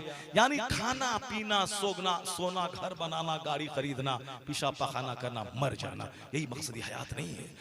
हम मरने के बाद जहां जाना है वहां का एक दिन 50,000 साल के बराबर है। वहां ये दुनिया चंद मिनटों की, चंद सालों की है। दुनिया की उम्र आज तक जितनी भी हो, अब आगे इतनी दुनिया नहीं जा पाएगी, कयामत करीब आने वाली है। कयामत की जो निशानियां हुजूर ने बयान फरमाई है, सारी निशानियां जाहिर हो गई। कयामत की निशानियों में से एक निशानी है, सलाम कलाम महदूद हो जाएगा पहचान वालों तक, वो आप देख रहे हैं। यानी जिससे मतलब है उसी को सलाम है, मतलब नहीं तो पक्का तहज्जुद गुजार क्यों ना हो उसको कोई सलाम नहीं करने वाला है। ज़िना ज़ाहिर हो जाएगा, यज़हरु ज़िना, ज़िना ज़ाहिर होगा शहर में, देहात में, गरीबों की झोपड़ी में, अमीरों के महल में, हर जगहों पे ज़िनाकारी। अपनी बीवी अच्छी नहीं लगेगी, दूसरों की औरत अच्छी लगेगी। अपनी खूबसूरत बीवी अच्छी नहीं लगेगी, दूसरों की काली कलोटी भूतनी चुड़ैल औरत अच्छी लगेगी। ये अब सब ज़िना ज़ाहिर हो जाएगा। और औरतों को भी अपना मर्द अच्छा नहीं लगेगा, उसको 10 मर्दों से जब तक बात ना करे, मोबाइल में 10 मर्दों से चैटिंग ना करे, उस वक्त तक चैन नहीं मिलेगा। उसके बदन में जैसे आग लगी हो। निकाब पहन के बाहर गई, निकाब को समेट के बैग में रखा, सामने चाहे जो मिल जाए, चमार मिल जाए, डोम मिल जाए, गैर मुस्लिम मिल जाए, उसके साथ अपना मुंह काला कर लिया जाए। यानी इतनी गर्मी पैदा हो गई है कि अब ये रह नहीं पा रही। पहले जमाने में 18 साल की औरत की शादी हुई, वह बेवा हो गई, वह 48 साल नहीं बल्कि 58-78 साल तक वो रहती थी जिंदा, मगर ना उसकी जबान बहकती थी, ना उसके पांव बहकते थे, ना उसका हाथ बहकता था। मगर आज साहब यहाँ 8-8 साल की लड़कियां, जो 8-8 साल 8 क्लास में जो बच्चियां पढ़ रही है, उसके बारे में खबरें आ रही कि वो हामिला हो गई। यानी जो 8 क्लास में है, जो 9 क्लास में है, जो 10 क्लास में है, वो हामिला हो गई। 4-4 बच्चे की मां दूसरों के साथ भाग गई। नमाज पढ़ने वाली औरत मोबाइल चला चला के काफिर से प्यार हुआ, वो नमाज रोजा सब छोड़ के काफिरों के साथ काफिरा होके फिरार हो गई। ये आए दिन इस तरह की खबरें आ रही है। लोग खाने में मस्त है, लोग पखाना करने में मस्त है, मकान बनाने में मस्त है, बीवी बिगड़ रही है, बच्चियां बिगड़ रही है। अपना बच्चा स्कूल कॉलेज में पढ़ने गया, वहीं किसी काफिरा से प्यार करके वो खुद गैर मुस्लिम मर के उसके साथ भाग गया। ये बताना होगा बच्चों को, बचपन से बच्चों को स्कूल में भेजने से पहले कि हम पैदा क्यों हुए हैं, हम क्यों मर जाएंगे, अल्लाह कौन है, रसूलुल्लाह कौन है, ये दुनिया की हैसियत क्या है, आखिरत क्या है। ये आखिरत की बात बच्चों की गुट्टी में पिलाना होगा, जन्नत और जहन्नम की बात पिलाना होगा। अगर आप पिला दें, आपकी बेटी अल्लाह का डर दिल में रखने लगे, तो फिर क्या होगा, वह दूसरे मर्दों का चेहरा देख के काफिर ना हो जाएंगी। अगर कोई काफिर उनको बोले कि मैं 50 लाख महीना कमाता हूं, तू मेरे पास आजा रानी बन के रहेगी, तो मेरी बेटी इस कदर जन्नत की शौकीन, जहन्नम से बचने वाली, अल्लाह रसूल से प्यार करने वाली हो जाए, वह उसके चेहरे पे थूक के बोले मैं सारी जिंदगी कुंवारी रह जाऊंगी मगर ईमान का सौदा नहीं करूंगी। नारे तकबीर, नारे रिसालत, मजहबे इस्लाम, नारे तकबीर। यहाँ बच्चे उजड़ गए, बीवियां उजड़ गई, घर उजड़ गया। तो इसलिए कि मेरे घर में चर्चा फिल्म का होता है, कुरान का नहीं होता है, चर्चा हदीस का नहीं होता है, चर्चा बुजुर्गान दीन का नहीं होता। बस कॉन्फ्रेंस होती है गरीब नवाज के नाम से। मगर गरीब नवाज की माँ कैसी थी, गरीब नवाज का बाप कैसा था, गरीब नवाज का खानदान कैसा था, हम वो बातें अपने घर में अपने बच्चों की घुट्टी में नहीं पिलाते हैं। गरीब नवाज की माँ रात भर तहज्जुद के लिए जब 12 बजे के बाद बैठती थी, तहज्जुद की नमाज पढ़ने के लिए जागती थी, फजर की नमाज तक मुसल्ले पे रह के अल्लाह का जिक्र करती थी। बाप इतना साहिद था, सैयद गयासुद्दीन के मामूली सी जो प्रॉपर्टी उसके पास थी, वही हलाल गज़ा पे कनात किए हुए थे और माले हराम को कभी टच करके नहीं देखा और इबादत और रियासत में लगे रहते थे। जब बाप सैयद गयासुद्दीन जैसा आबिद ज़ाहिद और माँ मुसल्ले पे रह के ईशा के बाद 2 घंटा सो के उसके 12 बजे के बाद तहज्जुद के लिए उठी, सुबह तक कलमा पढ़ने वाली, तो फिर क्या हुआ, अल्लाह ने ऐसी जबरदस्त औलाद दी कि माँ जब हामिला थी तो माँ कहती हैं कि मैं सुना करती थी कि मेरे पेट से कलमा पढ़ने की आवाज आ रही है। जो बच्चा माँ की शिकम में हो, कलमा पढ़ रहा हो, वही बच्चा पैदा होने के बाद हिंदुस्तान जब इल्म हासिल करने के बाद आए तो 90 लाख काफिरों को कलमा पढ़ा के साहिब ईमान बनाया। नारे तकबीर, नारे रिसालत। बहुत अच्छे। माँ लाजवाब थी तब बच्चा लाजवाब हुआ, बाप लाजवाब था तब बच्चा लाजवाब हो। बाप हो गुटखा खोर, बाप हो खैनी खोर, बाप हो सिनेमा देखने वाला, बाप हो गीबत शिकायत की महफिल सजाने वाला, अब माँ हो चुड़ैल फिल्म देखने वाली, दूसरों मर्दों का चेहरा देखने वाली, 10 मर्दों की खोद में झूलने वाली, वो जो चाहेगी कि मेरा बच्चा नेक कुतुब अब्दाल हो जाए, नहीं होता है इस दुनिया में ऐसा। आम का पेड़ लगा के सेब नहीं निकलता है वहां से, और गेहूं लगा के बासमती धान नहीं निकलता है वहां से। इस दुनिया का नियम है, जैसा दरख्त वैसा फल, जैसी जमीन वैसी फसल। उड़ीसा वाला चाहेगा कि हम सेब उगा दें, यहाँ से नहीं होगा। सेब के लिए चाहिए बर्फीली जमीन, यानी शिमला की जमीन, कश्मीर की जमीन। आप जो चाहेंगे कि संतरा यहाँ उगा दें, नहीं होगा उड़ीसा में। उड़ीसा में मछली की खेती होती है, समंदर के किनारे है उड़ीसा, ये तालाबों का स्टेट है, मछली का स्टेट है, धान का स्टेट है। यहाँ धान होता है, यहाँ मछली की पैदावार होती है और बहुत सारी खेतियां होती हैं। कपास की खेती होती है। गुजरात राजस्थान इलाके में, चूंकि वह रेगिस्तानी इलाका है, समंदरी इलाके में खेती होती है। किसकी? नीम की खेती होती है, केला की खेती होती है और अलग अलग। बिहार में धान की खेती होती है, गेहूं की खेती होती है। कश्मीर वाला चाहे कि मकई उपजाले नहीं होगा, बिहार वाला चाहेगा कि सेब उपजाले नहीं होगा, तो सेब की जमीन अलग, संतरा की जमीन अलग, बैर की जमीन अलग, नीम की जमीन अलग, गेहूं की जमीन अलग। तो ऐसा थोड़ी होता है कि जमीन रहे कश्मीर की और वहां से बासमती धान निकल जाए, नहीं होता है। तो फिर मां रहे चुड़ैल, उसके पेट से कुतुब पैदा हो जाए, अब्दाल पैदा हो जाए, नेक पैदा हो जाए, नहीं होगा। मां जमीन है, बाप उसमें बीज डालता है, तो जैसी जमीन वैसी फसल। मां सड़ी हुई हो तो औलाद सड़ी हुई पैदा होती है। अगर बाप लुच्चा लफंगा हो, सिनेमा देखने वाला, जुआ सट्टा खेलने वाला, तारी शराब पीने वाला, वह जुआ के अड्डे पे बैठने वाला, वो जो चाहे कि मेरा बेटा फरमाबरदार, मेरा हाथ चूमने वाला और नमाजी बन जाए, नहीं होगा। आम के पेड़ से लीची नहीं निकलती, तो एक बुरे माँ बाप के शिकम से भी कोई वली कुतुब अब्दाल नहीं पैदा होता। यह कानून है। जब माँ हुई रात भर जाग के तहज्जुद पढ़ने वाली और बाप हुआ सैयद गयासुद्दीन, तब बेटा 90 लाख मुझ काफिरों को ईमान देने वाला मोइनुद्दीन चिश्ती जलाओ लेता है।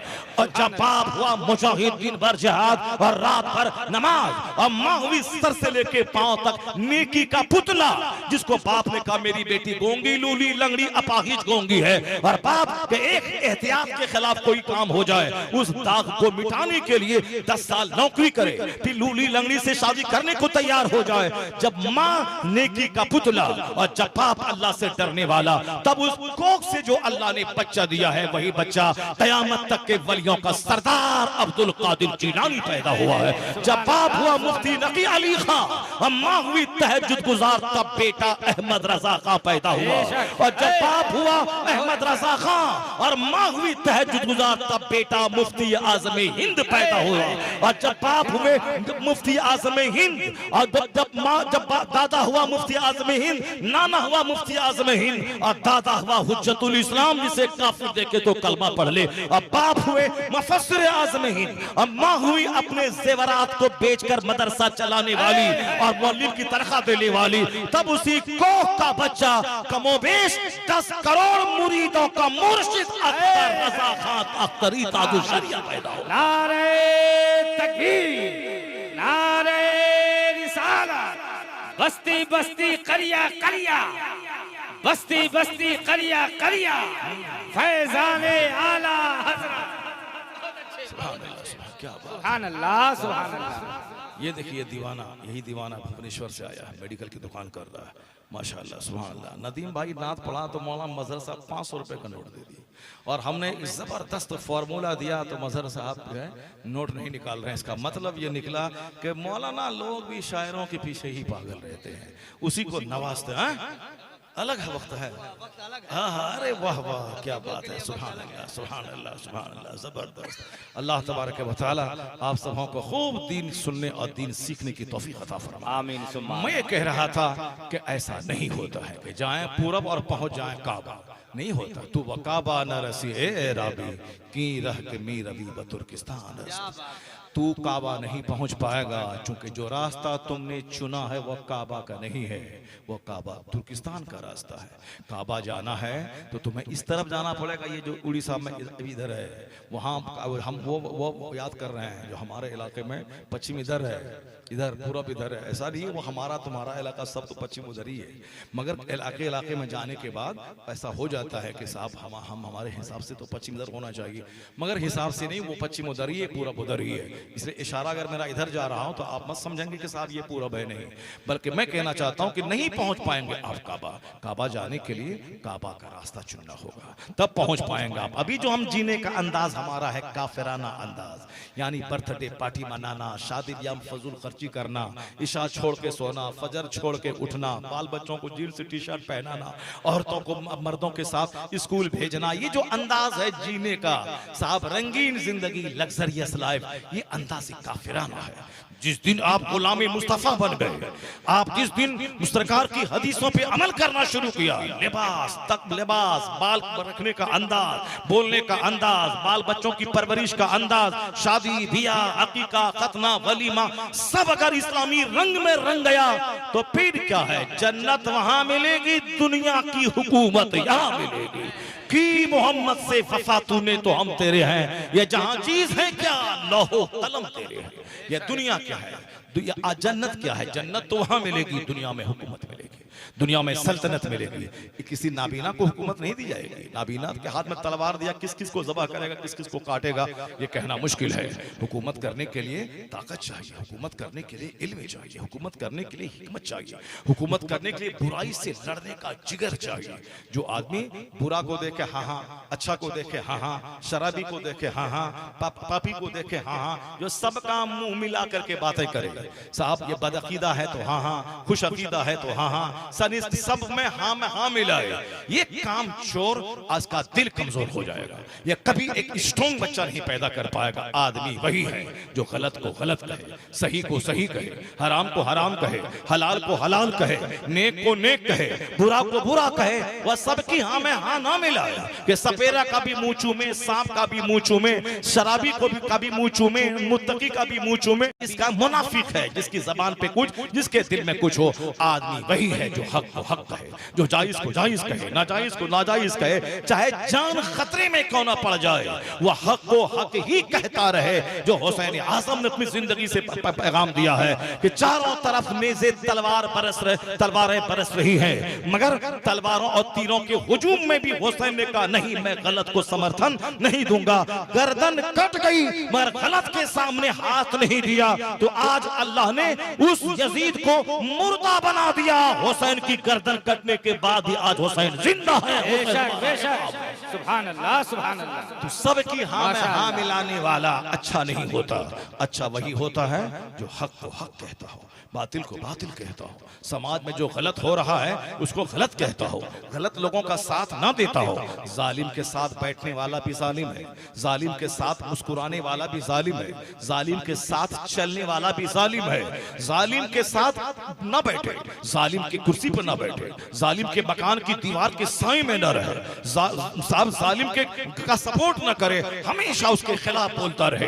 ये ज़िना है, ये शराब है, ये अत्याचार है, ये जुल्म है, जालिम का साथ नहीं दिया जाएगा।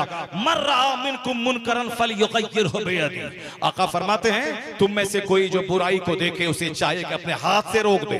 फइलम यस्तति फबिलिसानी, if he is unable to do so, अगर वो ऐसा करने में सक्षम नहीं है तो हाथ नहीं से नहीं रोक सकता है, जबान से रोके, जबान से बोले ये जुल्म है, ये अत्याचार है, ये हराम है, ये गलत है, ये नाजायज है, वो जबान से बोले। पहले तो हाथ से टेना पकड़ के रोक दे कि ये जुल्म है, नहीं करना चाहिए, ये शराब है, नहीं पीना चाहिए, ये गलत है, नहीं साथ देना चाहिए। हाथ पकड़ ले, हाथ नहीं पकड़ सकता है तो जबान से बोले।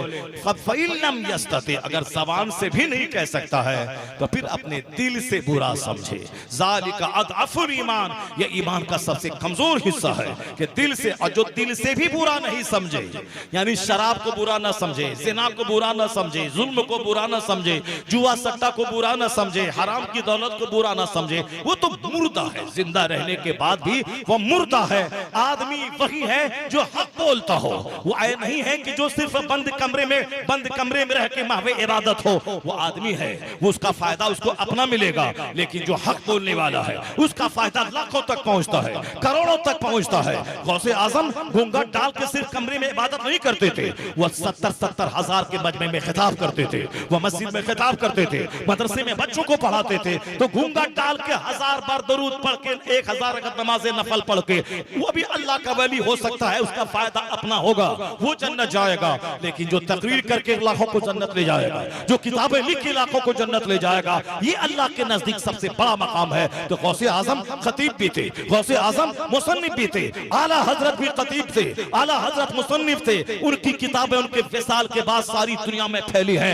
1000 किताबें जब तक रहेंगी तब तक रजा का टंका बजता रहेगा, जब तक ईमान सेफ रहेगा। इसलिए आला हजरत सिर्फ चादर चढ़ाने वाला या घूंघट डाल करके 1 करोड़ बार दुरूद पढ़ने वाला वली नहीं था। उन्होंने किताबें लिखी, वक्त के फितनों से टकराया। यही वजह है जहां जहां ये फितना रहेगा आला हजरत की किताब तलवार की तरह काम आएगी। उस वक्त तक डंका आला हजरत का ही हर तरफ बजता रहेगा। तो वली वो ही बड़ा वली नहीं है जो बंद कमरे में इबादत करे, बड़ा वो है जो खिताब से हजारों को फायदा पहुंचाए, जो तहरीर से हजारों को फायदा पहुंचाए। अमरे बिल मारूफ हमारे सारे बुजुर्गों ने किया है। इसलिए गौसे आजम मुकर्रिर भी थे, मुसन्निफ भी थे। आला हजरत मुसन्निफ भी थे, मुकर्रिर भी थे। और सरकार ताजुश शरिया मुसन्निफ भी थे, मुदर्रिस भी थे। जो मुदर्रिस रहेगा, मुसन्निफ रहेगा, मुकर्रिर रहेगा, अपने वक्त का सबसे बड़ा मुसक्की रहेगा, वही अपने अहद का सबसे बड़ा वली रहेगा, नाइब गौस रहेगा। उड़ीसा वालों खुशनसीब हो तुम कि तेरा वली मुजाहिदे मिल्लत वो जाहिल नहीं था, वह पहाड़ों की गुफाओं पे जाके सिर्फ इबादत करने वाला नहीं था, वह जालिमों की आंखों में आंखें डाल के हक बोलने वाला था, वह जेल में हक बोलने वाला, सऊदी अरब में हक बोलने वाला, यहाँ तक कि हिंदुस्तान की हुकूमत के सामने हक बोलने वाला बहुत बड़ा जय्यद आलिम थे। खिताब भी करते, तहरीर भी लिखते, लोगों की तज़किए नफ्स भी करते। इसलिए जो दूसरों को फायदा पहुंचाता है हजार अकेले जन्नत नहीं जाता, लाखों को अपने साथ लेके जन्नत जाता है। बेशक बेशक आलिम इसीलिए बड़ा है कि आलिम अकेले जन्नत नहीं जाता है, आलिम वाज करके हजारों को अपने साथ जन्नत लेके जाता है। आलिम हजारों को पढ़ा के अपने साथ जन्नत लेके जाता है। तो बंद कमरे में घूंघट लेके गोंगा पीर अगर कोई आ जाए, वो अगर इबादत करता हो, नमाज पढ़ता हो, तो अकेले जन्नत जाएगा। लेकिन मस्जिद का इमाम अगर हर जुमा को हदीस कुरान सुनाता है तो फिर वो है हजारों को अपने साथ जन्नत लेके जाता है। अमरे बिल मारूफ करने वाला, तकरीर करने वाला, तहरीर करने वाला आला हज़रत फाज़िल बरेलवी चूंकि 1000 किताबें लिखी हैं, जब तक उनकी किताब रहेगी उस वक्त तक डंका किसी खाने पीने वाले का नहीं बजेगा, डंका आला हज़रत का ही बजता रहेगा। 108 साल हो गए। आज अमेरिका में रजा रजा, हॉलैंड में रजा रजा, ऑस्ट्रेलिया में रजा रजा, हिंदुस्तान के हर स्टेट्स में रजा रजा। ऐसा लग रहा है वादी रजा की कोहे हिमालय है, जिस समत देखिए वो इलाका रजा का है। बहुत कोशिशें की दुश्मनों ने रजा का नाम मिटाने की, मगर 108 साल हो गए रजा का नाम मिट नहीं पाया। नदवा वाले ने कोशिश की, सहारनपुर वाले ने कोशिश की, देवबंद वाले ने कोशिश की, अलीगढ़ के मॉडर्न लोगों ने कोशिश की, मगर हुआ क्या, सब उनसे जलने वालों के गुल हो गए चिराग। अहमद रजा की शम्मा फरोजा है आज भी। बहुत अच्छे, माशाअल्लाह, सुभान अल्लाह। इसलिए आला हजरत के मसलक की रस्सी को मजबूती से थामे रखिए। आला हजरत ने की जो तालीमात है उस पर मजबूती से अमल कीजिए। आला हजरत सिर्फ फातिहा पे जोर नहीं दिया है, सिर्फ महफिल मिलाद पे जोर नहीं दिया है, सिर्फ क़याम पे जोर नहीं दिया है, सिर्फ अंगूठा चूमने पे जोर नहीं दिया है, सिर्फ 12वीं के जुलूस पे जोर नहीं दिया है, सिर्फ तोशक कादरिया पे जोर नहीं दिया है। कहा है ये सब भी अच्छा काम है, करते रहना चाहिए, मगर ये सबसे बड़ा काम ये नहीं है। सबसे बड़ा काम है इल्म हासिल करना, नमाज पढ़ना, रोजा रखना, हज करना, ज़कात देना। ये फर्ज है। फर्ज छोड़ के कोई फातिहा काम नहीं आएगी, फर्ज छोड़ के कोई मज़ार की हाजिरी काम नहीं आएगी, फर्ज छोड़ के कोई जुलूस मोहम्मदी काम नहीं आएगा, फर्ज छोड़कर गौसे पाक का लंगर काम नहीं आएगा, नमाज छोड़कर हर महीने धामनगर शरीफ जाना काम नहीं देगा, नमाज छोड़कर कोई नात पढ़ना काम नहीं आएगा। पहले फर्ज है। क़यामत के दिन सबसे पहला सवाल नमाज का होगा, उसके बाद दूसरे नवाफिल का। पहले फर्ज में जवाब देने में कोई सक्षम न रहे, फकत खाबा व खसिरा, वह हिलाक और तबाह व बर्बाद हो गया। तो जो नजदी बोलता है सिर्फ नमाज पढ़ो फातिहा हराम है, वो भी जहन्नमी। और जो बोलता है कि सिर्फ फातिहा पढ़ो नमाज की जरूरत नहीं है, वो भी जहन्नमी। ये बीच का रास्ता है मसलके आला हजरत के। नमाज भी होगी, नियाज भी होगी, नमाज भी होगी, जुलूस मोहम्मदी भी निकलेगा, फर्ज भी अदा होगा, नफल भी अदा होगा। यह सीधा रास्ता जन्नतुल फिरदौस लेके चला। बहुत अच्छे, सुभान अल्लाह। ये सीधा रास्ता जन्नतुल फिरदौस लेके चला। इधर गए तो जहन्नम, उधर गए तो जहन्नम। ये बीच का रास्ता जन्नतुल फिरदौस का रास्ता है। हुजूर की वो हदीस सुनाता हूं, गौर से आपकी तवज्जो है मेरी तरफ, सुनना चाहते हैं कि नहीं? खत्म कर दूं तकरीर? अगर खत्म, हाँ सुनिए वो हदीस। हुजूर क्या फरमाते हैं? आका फरमाते हैं इग़तनिम खमसन क़ब्ल खमसिन, 5 चीजों को 5 चीज से पहले गनीमत समझ लो। हयात का कब्ल मौतिक, आका कहते हैं मौत आने वाली है, उससे पहले जिंदगी को गनीमत समझ ले। मरने के बाद सजदा नहीं कर पाएगा, मरने के बाद रोजा नहीं रख पाओगे, मरने के बाद हज और ज़कात नहीं कर पाओगे। जो जिंदगी बची है अभी सजदा कर ले, इबादत कर ले, नेकी में गुजार ले। मरने के बाद तरसोगे, क्या कहा था जो शरिया ने, तरसो क्या कहा, ऐश कर लो मन करो 4 दिन, फिर मर के तरसोगे इस जिंदगी के लिए, मर के तरसोगे इस जिंदगी। मरने के बाद मरते टाइम में जब सब कुछ छूटने लगेगा, घर भी, बाल बच्चा, अब फरिश्ता रूह कब्ज करने वाला, उस वक्त बंदा घिघिया के कहता है हे फरिश्ते थोड़ी देर मोहलत दे दे, कुछ दिन जीने के लिए दे दे। तो फरिश्ता बोलता है नहीं, अब मोहलत तुमको 40 साल की मोहलत मिल गई, जब तुम नहीं संभला तो अब क्या संभलेगा। 50 साल की मोहलत मिल गई, नहीं संभला तो अब क्या संभलेगा। 80 साल गुजर गए, अब नहीं संभला तो अब क्या संभलेगा। ये बंदा झुंझुला के बोलता है मुझको छोड़ दो, अब मैं नेक बनूंगा, मैं तौबा करूंगा। फरिश्ता कहता है नहीं, तुम्हारा वक्त पूरा हो गया, अब तुमको सिर्फ हिसाब देने के लिए जाना है, अमल खत्म, अब हिसाब शुरू। दुनिया में अमल की घड़ी है ये। एक बार सुभान अल्लाह कह ले, मरने के बाद सुभान अल्लाह नहीं कह पाएंगे आप। सुभान अल्लाह अगर कहेंगे भी वहां तो फिर वो इस दुनिया की नेकी में शामिल नहीं होगा। वो वहाँ जन्नतियों की जबान पे अल्लाह की हम्द जारी होगी, वो वहाँ है। ये दुनिया काम की है, बदला वहाँ है। यहाँ जितना काम करें, बंदा मरने के वक्त सोचेगा कि जरा 1000 दरूद पढ़ लेते, 1 रुपया खैरात कर देते, दूसरे को दे देते। क्योंकि मरते वक्त सबसे ज्यादा मुर्दा को मलाल ये होता है कि मैं इस मुसीबत से छूटने के लिए सदका खैरात कर दूं, इसीलिए सदका खैरात कर दूं, अभी मुझको छोड़ दिया जाए मैं खैरात कर दूं। अब मरने के बाद जिन जिन लोगों ने ख्वाब में देखा मुसलमानों को, वो सब ने यही कहा कि सबसे बड़ी नेकी जो मरते वक्त रूह निकलने में जो आसान साबित हुई, जो कब्र में काम आई, वो सदका करना है। सदका करना, दूसरों को देना, गरीबों को देना, मिस्किनों को देना, खैरात करना, यानी अपनी दौलत दूसरों को देना, अपना पैसा दूसरों को बांटना। उस एक खजूर, वो बंदा क्या कह सोचेगा, काश एक खजूर ही दूसरे को दे दे ताकि उसके बदले में हमको जन्नत में इनाम मिल जाए। हुजूर फरमाते हैं इत्तकुन नार वलो बिशिक्के तमरतिन, आका फरमाते हैं एक खजूर दे करके अपने आप को जहन्नम की आग से बचा लो। तो जब तक जिंदगी है तब तक ही सदका है, तब तक नमाज है, तब तक सजदा है। मरने के बाद बेटा राजनीति करता है आपकी लाश पे, आप मर के कब्र में चले गए, बेटा तीजा के नाम पे मालदारों को दावत दे रहा है, 40वां के नाम पे मालदारों को दावत दे रहा है, दारोगा को दावत दे रहा है। तो दारोगा इसके बिरयानी खा के गाली बकेगा दिन में 100 बार, बिरयानी इसकी गाली बकेगा, वो इसकी बिरयानी की ताकत से गाली बकेगा, गुनाह इसको होगा। इसलिए कहा गया उसको खाना खिलाओ जो तेरा खाना खा के सजदा करे, ताकि वो सजदा वो करेगा, तेरे खाने की ताकत उसमें होगी तो उस सजदे की नेकी में तू भी शामिल हो जाएगा। बेशक बेशक, जरा जोर से बोले सुभान अल्लाह। सुभान ठीक ठीक अल्लाह। मत लगाइए कुर्सी से ठीक हटाइए, ऐसे हटिए, सीधा रहिए, हाथ ऐसे कीजिए वरना आप औंगने लगेंगे। बस दुनिया की जिंदगी मुख्तसर है, आखिरत अपार समंदर की मानिंद है। हुजूर ने क्या फरमाया, ए मेरे गुलाम अपनी जिंदगी को मौत से पहले गनीमत समझ ले। न दोस्ती काम आएगी, न यारी काम आएगी, न जिस बच्चे के लिए मारे मारे फिरा तो 50 साल तक 1 मिनट वो बच्चा तेरे साथ कब्र में नहीं सोएगा। जिस बीवी की खातिर तुमने सारी मेहनतें कर दी, वो बीवी आधा घंटा तेरे साथ कब्र में नहीं रहेगी, न बच्चे रहेंगे, कोई तन्हा रहना होगा, तन्हा रहना होगा। उस तारीख अंधेरी कोठरी में कोई साथ नहीं देगा। बच्चे तेरी जमीन पे आपस में लड़ेंगे, तेरे घर में रात रात भर सलीमा देखेंगे। मेहनत तुमने की, झूठ तुमने बोला, नमाज तुमने छोड़ी, और घर जो उस पैसे से बनाया उस घर में तेरी बहू तेरा बेटा ऐश करेगा, तू कब्र में जाके वहां फंसेगा अजाब में।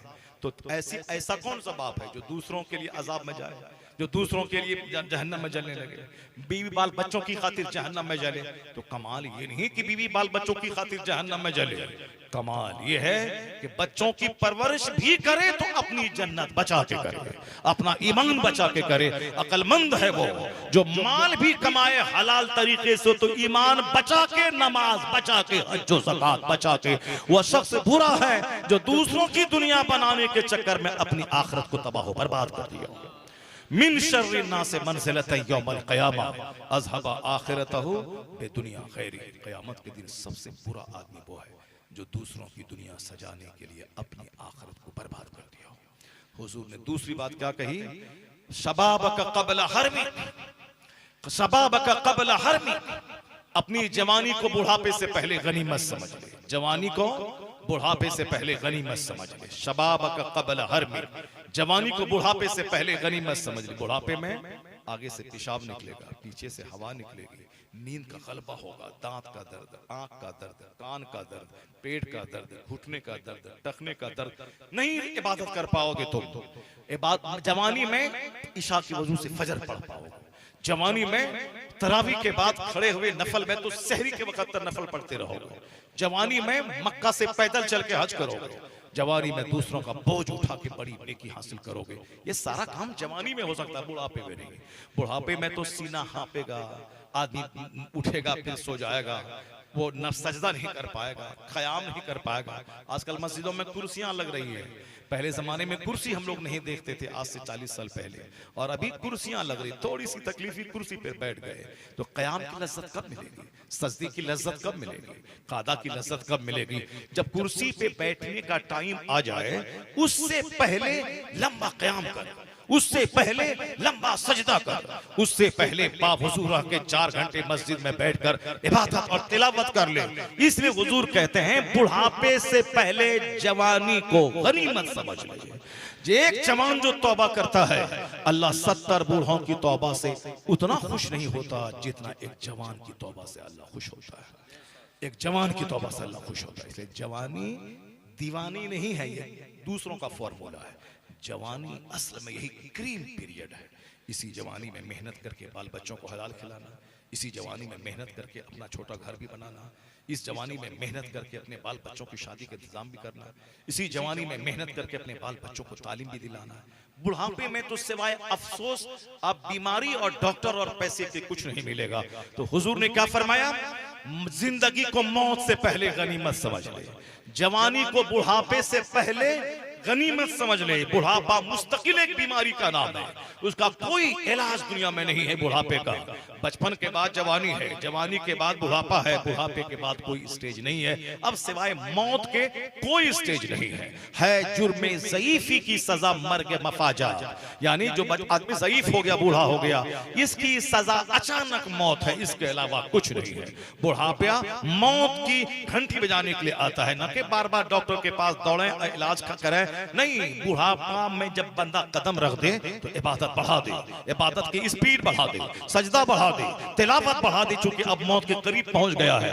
बचपन में जो है उसको तो जवानी की उम्मीद रहती, चलो जब मैं जवान होऊंगा, जवानी को उम्मीद रहती है मैं बूढ़ा हो जाऊंगा, मगर बूढ़ा को अब किस बात की उम्मीद है? बुढ़ापे के बाद तो मौत है, कोई चौथा पीरियड नहीं है। इसलिए बुढ़ापे से पहले जवानी को गनीमत समझ ले। अगर जवानी में नफल पढ़ा, बुढ़ापे में फर्ज वाजिब ही अदा होता रहा, तो समझ ले कि जवानी के में सवाब का जखीरा बुढ़ापे के लिए काफी हो जाएगा। इसलिए जवानी में नफल कर, जवानी में खूब रमजान की रातों में तहज्जुद पढ़ा कर, जवानी में 1000 पर दुरूद पढ़ा कर, 1000 पर कलमा पढ़ा कर, वरना बुढ़ापे में रोने के अलावा कोई चारा न रहेगा। तमन्ना करो कि काश मैं दोबारा सेहतमंद हो जाऊं ताकि मैं सजदा करूं और खड़े होकर नमाज पढ़ूं, नहीं होगा। वो पीरियड लौट के आने वाला जवानी का नहीं है। हुजूर कहते हैं जिंदगी को मौत से पहले गनीमत समझ, जवानी को बुढ़ापे से पहले गनीमत समझ ले।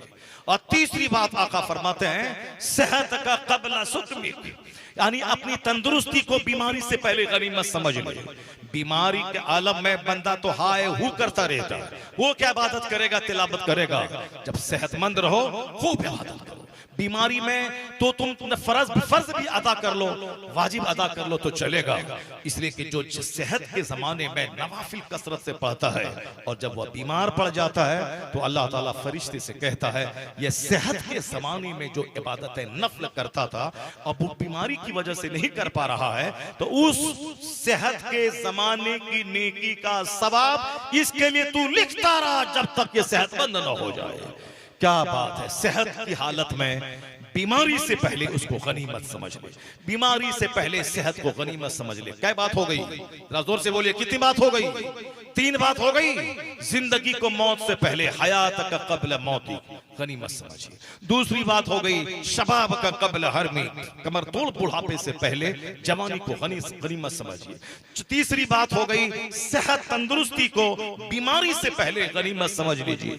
चौथी बात आका फरमाते हैं गना का कब्ल फक्र, यानी जब अल्लाह अभी मालदारी दी है, दौलत दिया है, तो अभी इस पैसे का खूब इस्तेमाल कर, खूब खर्च कर, जन्नत खरीद ले, मस्जिद बना, मदरसा बना, गरीबों को दे, ज़कात निकाल, खैरात कर, बीमारों का इलाज करा, खूब ऊपर नीचे से खर्चा कर, वरना कल अगर गरीब हो जाएगा, और कोई ये नहीं कह सकता कि मैं गरीब नहीं बनूंगा। यहाँ तो देखते ही देखते गरीब का बच्चा मालदार हो रहा है, मालदार का बच्चा भिखारी बन रहा है, यहाँ बादशाह का बेटा भीख मांग रहा है, और भिखारी का बेटा सिंहासन पर बैठकर राज कर रहा है। नहीं देखा इस हिंदुस्तान में तुमने? साहब एक चाय बेचने वाला 10 साल से सिंहासन पे बैठ के हुकूमत कर रहा है, और बड़े बड़े राज करने वालों का बच्चा वो साहब सड़क पे मारा मारा फिर रहा है। कौन है जो मजदूर के बच्चे को बादशाह बना देता है, और बादशाह की बादशाह छीन के उसे गली का भिखारी बना देता है? वो अल्लाह की जात है, जिसे चाहता है हुकूमत देता है, जिससे चाहता है छीन लेता है। वो खुदा है, जिसे चाहता है हुकूमत देता है, वही सारा संसार चलाता है, वही सारी दुनिया चलाता है। हुजूर ने क्या फरमाया? आका ने फरमाया जब अल्लाह दौलत दे तो गरीबी से पहले उस दौलत को गनीमत समझ ले। शादी ब्याह में फजूल खर्ची मत करना, बारात ले जाने में, गाड़ी में, कपड़ा खरीदने में, लॉन बुक करने में, मैरिज हॉल बुक करने में, डेकोरेशन में मत खर्चा कर, वरना कल दाने दाने को तरस जाएगा, नहीं मिलेगा, भूखा रहेगा। सोमालिया में जब कहत पड़ा था, बड़े बड़े मालदार लोग जब खाना नहीं मिल रहा था, तो सब लोग हाथ में कटोरा लेके लाइन में लगे हुए थे। वो कौन? मालदार लोग। जो दाने की इज्जत नहीं करेगा, दाना उसके रूठ जाता है। इसलिए शादी ब्याह के मौके पर आधी तेरी आधी मेरी मत कीजिए। बेचारा मेहनत के साथ 100 में एक डब्बा पैक किया और आप आधा खा रहे, आधा फेंक रहे हैं। आधा बिस्किट खाया, आधा फेंक दिया। साहब घर में तो 1 पाव गोश्त में 10 आदमी खा लेते हैं, और शादी में गए तो वहाँ आधा केजी गोश्त अकेले खाना चाहते हैं। आधा खाया, आधा बर्बाद किया। यहाँ घर में रसमलाई खाने को नहीं मिलती, वहाँ रसमलाई आधा खाया, आधा फेंका। यहाँ घर में बिस्किट कभी कभी नहीं मिलता है, वहाँ 1 बिस्किट खाया, 1 बिस्किट फेंका।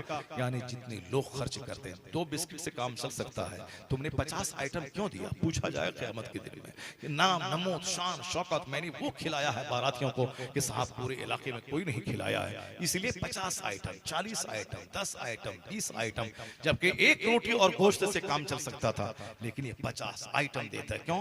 नाम, नमूद के लिए, शोहरत के लिए, दाने की बर्बादी के लिए। आका ने फरमाया रोटी की इज्जत कर, वरना रोटी अगर रूठ के चली गई तो दोबारा उस कौम में रोटी नहीं आती है। आज दाने की बेहुरमती बहुत हो रही हिंदुस्तान में। ऐसा लग रहा है कि लोग कहत को दावत दे रहे हैं, भुखमरी को दावत दे रहे हैं। ऐसा वक्त आने वाला है, दाने दाने के लोग तरस जाएंगे।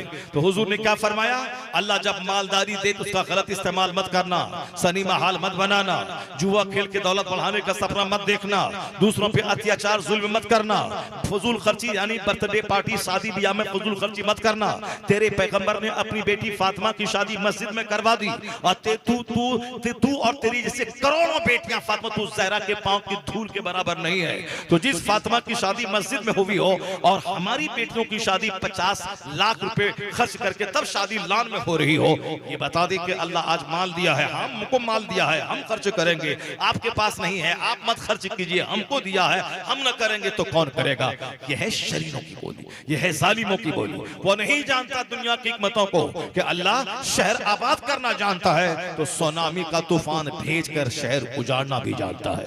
अल्लाह अगर लॉस एंजलिस शहर अमेरिका को देना जानता है तो उस शहर में आग लगा के पूरे शहर को राख का ढेर बनाना भी जानता है। अगर अल्लाह चेन्नई जैसा शहर देना जानता है तो सुनामी का तूफान लाखों को अपनी आगोश में लेकर समंदर में गुम होना भी जानता है। इसलिए मौत देने वाला अल्लाह, जिंदगी देने वाला अल्लाह, ज़मीरी देने वाला अल्लाह, गरीबी देने वाला अल्लाह। तो गरीबी में सब्र किया करे और अमीरी में फजूल खर्ची से बचकर सुन्नत पे अमल किया करे। तो गरीबी में सब्र करेंगे तो जन्नत मिलेगी, अमीरी में खर्च करेंगे तो अल्लाह जन्नत अता फरमा देगा। इसे दौलत का फजूल खर्ची में खर्च ना करे, न गाड़ी बदलने में, न घड़ी बदलने में, न मकान बदलने में, न साहब मकानात की का पोटी को बदलने में, न हर साल नई नई गाड़ी चेंज करने में। नहीं, अल्लाह नेमत दे तो खूब खर्च करें, जन्नत खरीदने में खर्च करें, अल्लाह को राजी करने में खर्च करें। अल्लाह तबारक व तआला जो अल्लाह की राह में खर्च करता है, अल्लाह उसकी नेमतों को बढ़ाता रहता है, उसको घटाता नहीं है। तो क्या हुजूर ने क्या फरमाया? चौथी बात, पहली बात जिंदगी को मौत से पहले गनीमत समझें। दूसरी बात, जवानी को बुढ़ापे से पहले गनीमत समझें। तीसरी बात, सेहत और तंदुरुस्ती को बीमारी से पहले गनीमत समझ ले। चौथी बात क्या है? है अमीरी को गरीबी से पहले गनीमत समझ लें। अब पांचवी बात आका फरमाते हैं फराग का कबला शुगली, यानी जब लीव का टाइम हो, लीजर का टाइम हो, फुर्सत का टाइम, अभी खेती बाड़ी नहीं है, अभी फुर्सत का टाइम है, तो फुर्सत का टाइम चौक चौराहे दालान पे बैठ के डिंग मारने में मत गुजार ले। अभी अभी प्रोग्राम का टाइम नहीं है, बरसात का टाइम है, तो उसको डिंग मारने में, सोने खाने में मत गुजार। या फुर्सत के लम्हात को इबादत में गुजार दे। जब बिजनेस के शबाब का टाइम होता है, बंदा को खाने की फुर्सत नहीं मिलती है, बिजनेस कारोबार के चलने का टाइम होता है, जब बरसात में कारोबार कम रहे, कम चले, उस जमाने को इबादत में गुजार दे। कसरत से नवाफिल पढ़, वरना मशगूल होगा तो खाने को नहीं मिलेगा। उस वक्त सोने के लिए तरसेगा, इबादत के लिए तरसेगा। वो जल्दी से जाएगा, दो चोच मार के मस्जिद से बाहर निकल जाएगा, क्योंकि ग्राहक वहां दुकान में खड़ा है। इसलिए आका फरमाते हैं जो फुर्सत के लम्हात है, जो छुट्टी के लम्हात है, जो लीव के लम्हात हैं, उसको घूमने में मत गुजार। समंदर देखने में, नदी नाला देखने में, अमेरिका यूरोप देखने में, दूसरों का मुंह देखने में, शहर बाजार देखने में, दूसरों की रिश्तेदारी का घूमने जाने में मत गुजार। जो फुर्सत के लम्हात हैं उसे इबादत में गुजार, उसे तिलावत में गुजार, उसे जिक्र अज़कार में गुजार। अगर मसरूफियत के टाइम में फर्ज और सुन्नत मुअक्कदा भी अदा कर लेगा, नफल नहीं पड़ेगा, ये फुर्सत के लम्हात की इबादत से कंपनसेशन हो जाएगा। क़यामत के दिन मायूसी नहीं होगी, ये फुर्सत के लम्हात की इबादत तेरे दर्जात को बुलंद कर देगी। बेशक सुभान अल्लाह। इग़तनिम खमसन क़ब्ल खमसिन, पांच चीज को पांच चीज से पहले गनीमत समझ लो। ये तकरीर रही हमारी, तमहीद रही, तकरीर बाकी रह गई। वो जो नहनु नक़ुस्सु अलैका अहसनल क़सस मैंने बयान किया है, उसमें तो अभी पढ़ेंगे तो फिर 3 घंटे आपको छुट्टी मिल जाएगी। इसलिए बेहतर है कि जो बातें मैंने अब तक पहुंचा दी, बहुत बातें आप तक मैंने पहुंचा दी हैं, बस इतना जरूर है कि उसकी मैं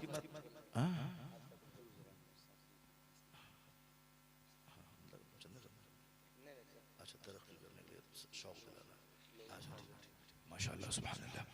तो अब हमारी तकरीर थोड़ी अधूरी न रह जाए। वो जो मैंने आयत पढ़ी है, उस आयत पर मैं थोड़ी सी रोशनी डाल देता हूँ, उसके बाद तक तकरीर हमारी कंप्लीट हो जाए। आप देखते हैं चूंकि बच्चे ने कुरान पढ़ा है, हिफ्ज़ कुरान किया, आज 2 बच्चे पैदा हुए हैं। अगर आपने मदरसे का ताउन किया जहाँ कुरान की तालीम होती है, इंजीनियरिंग डॉक्टरी पढ़ाने का मतलब है तो पैसा कमाना, मगर कुरान पढ़ने का मतलब है दुनिया नहीं बल्कि जन्नत कमाना। सुभान अल्लाह। इसलिए कुरान जब सबसे सुपीरियर कलाम है, तो जिस जगह कुरान का दर्स होता है वो दरसगाह भी सबसे बड़ी दरसगाह है। मेडिकल कॉलेज खोलने से बड़ा काम है कुरान की तालीम की दरसगाह खोलना। तो मदरसा गौसिया, जहां इंजीनियर नहीं पैदा किए जाते, जहां डॉक्टर नहीं पैदा किए जा रहे, जहां से हाफिजे कुरान पैदा किए जा रहे हैं, तो कोशिश कीजिए कि आपका बच्चा 5 घंटे स्कूल में पढ़े, अब 5 मिनट के लिए मदरसे में जाके पढ़े। तो फिजिक्स केमिस्ट्री पढ़ेगा तो रोजी मिलेगी, नौकरी मिलेगी, 2 टका कमाएगा।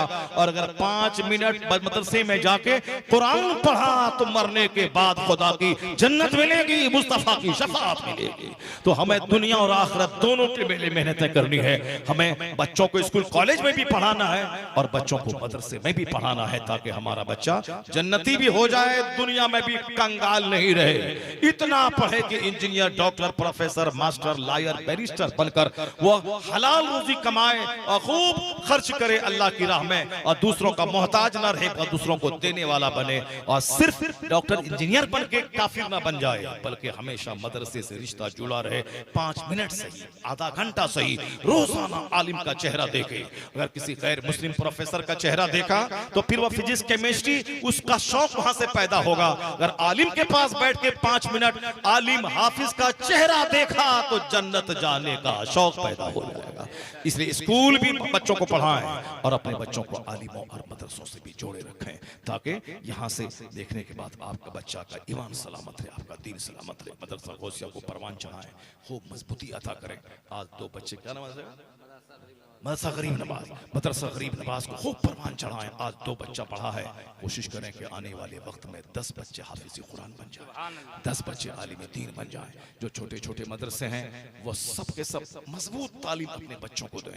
सिर्फ दिन गुजारने के लिए, वक्त टेम्पररी के लिए, टाइम साहब टेम्पररी या फिर साहब चंदा दूसरों से लेने के लिए नहीं, बल्कि जब चंदा दूसरों से लेते हैं और मकान बन रहा है तो मकान बनाना कमाल नहीं है, और साहब अच्छा खाना खाना देना कमाल नहीं है। मकान तो स्कूलों में आपसे ज़्यादा मकान है, 100 कमरे का स्कूल है साहब, वहाँ 5-5 हज़ार बच्चे पढ़ रहे हैं, बल्कि अच्छी तालीम देना ये कमाल की बात है। मतलब अच्छे मुदर्रिस को रखें, भारी तनख्वाह उसको दें, 25,000 30,000 रुपये माहाना देकर अच्छे टीचर को रखें जो आपके बच्चों को अच्छी तहरीर सिखाए, अच्छी उर्दू सिखाए, कुरान पाक पढ़ना अच्छा से सिखाए, यानी और फिर इस्लामियात उसको सिखाए।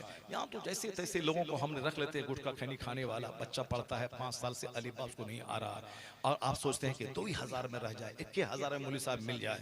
नहीं नहीं, जब आप स्कूल कॉलेज में अपने बच्चों के पीछे लाखों खर्च करते हैं तो मुस्लिम बच्चों के दीनदारी के लिए अपने पैसे का एक बड़ा हिस्सा खर्च करके अच्छा आलिम हर जुमा के दिन अच्छी अच्छी तकरीर सुनाए, लोगों की तरबियत करे, मुलाजिम की हैसियत से ना रहे बल्कि मुबल्लिग की हैसियत से वो दीन की तबलीग करे, उसके लिए पैसा खर्चा करना होगा। 2,000 3,000 छोटा दिल नहीं रखना होगा, बड़ा दिल रखना होगा। मदरसा करीब नवाज को खूब तरक्की दें, अपने बच्चों को वहां भेजें। अगर खालिस मदरसे में पढ़ा के आलिम हाफिज बनाना है उसके लिए आप 24 घंटे वहां छोड़ दें, और अगर इंजीनियर डॉक्टर प्रोफेसर मास्टर बनाना है तो उसको जन्नती और दीनदार और दुनिया सिखाने के लिए कम से कम सुबह आधा घंटा, शाम आधा घंटा जरूर अपने बच्चों को मदरसा भेजें ताकि दीनी इदारों में आने जाने की उसको आदत लगती रहे। अल्लाह ने क्या फरमाया, नहनु नकुस्सु अलैका अहसनल क़सस, हम बेहतरीन कहानी तुझको सुनाते हैं। अब अल्लाह ने कौन सी कहानी सुनाई? कहानी यही सुनाई, जनाब यूसुफ अलैहिस्सलाम से ज्यादा प्यार उनके वालिद करते थे, दूसरे भाइयों को थोड़ा सा रश्क आ गया, अपने भाई के किसी अपने बाप से किसी बहाने जनाब यूसुफ को लिया और जाके कुएं में डाल दिया। भाई लोग आकर के कहा कि आपके भाई, आपके बेटे को हमारे भाई यूसुफ को भेड़िया खा लिया। फिर उसके बाद एक काफला वाला आया, कुएं के करीब उन्होंने काफला लगाया, वो खेमा लगाया, पानी के लिए कुआं गया, जब डोल डाला तो हजरत यूसुफ अलैहिस्सलाम जो हुस्नो जमाल का पैकर थे, जब वह खूबसूरत बच्चा उसके डोल में आया तो काफला वाले तंग रह गए, अरे ये तो बिल्कुल अब ताज्जुब खेज बच्चा है। हुस्न को देखकर लोग लट्टू हो गए। उसको लेके की लंबी उम्र देने के बाद उस फिरौन को दरिया में डुबा के उसको मार दिया।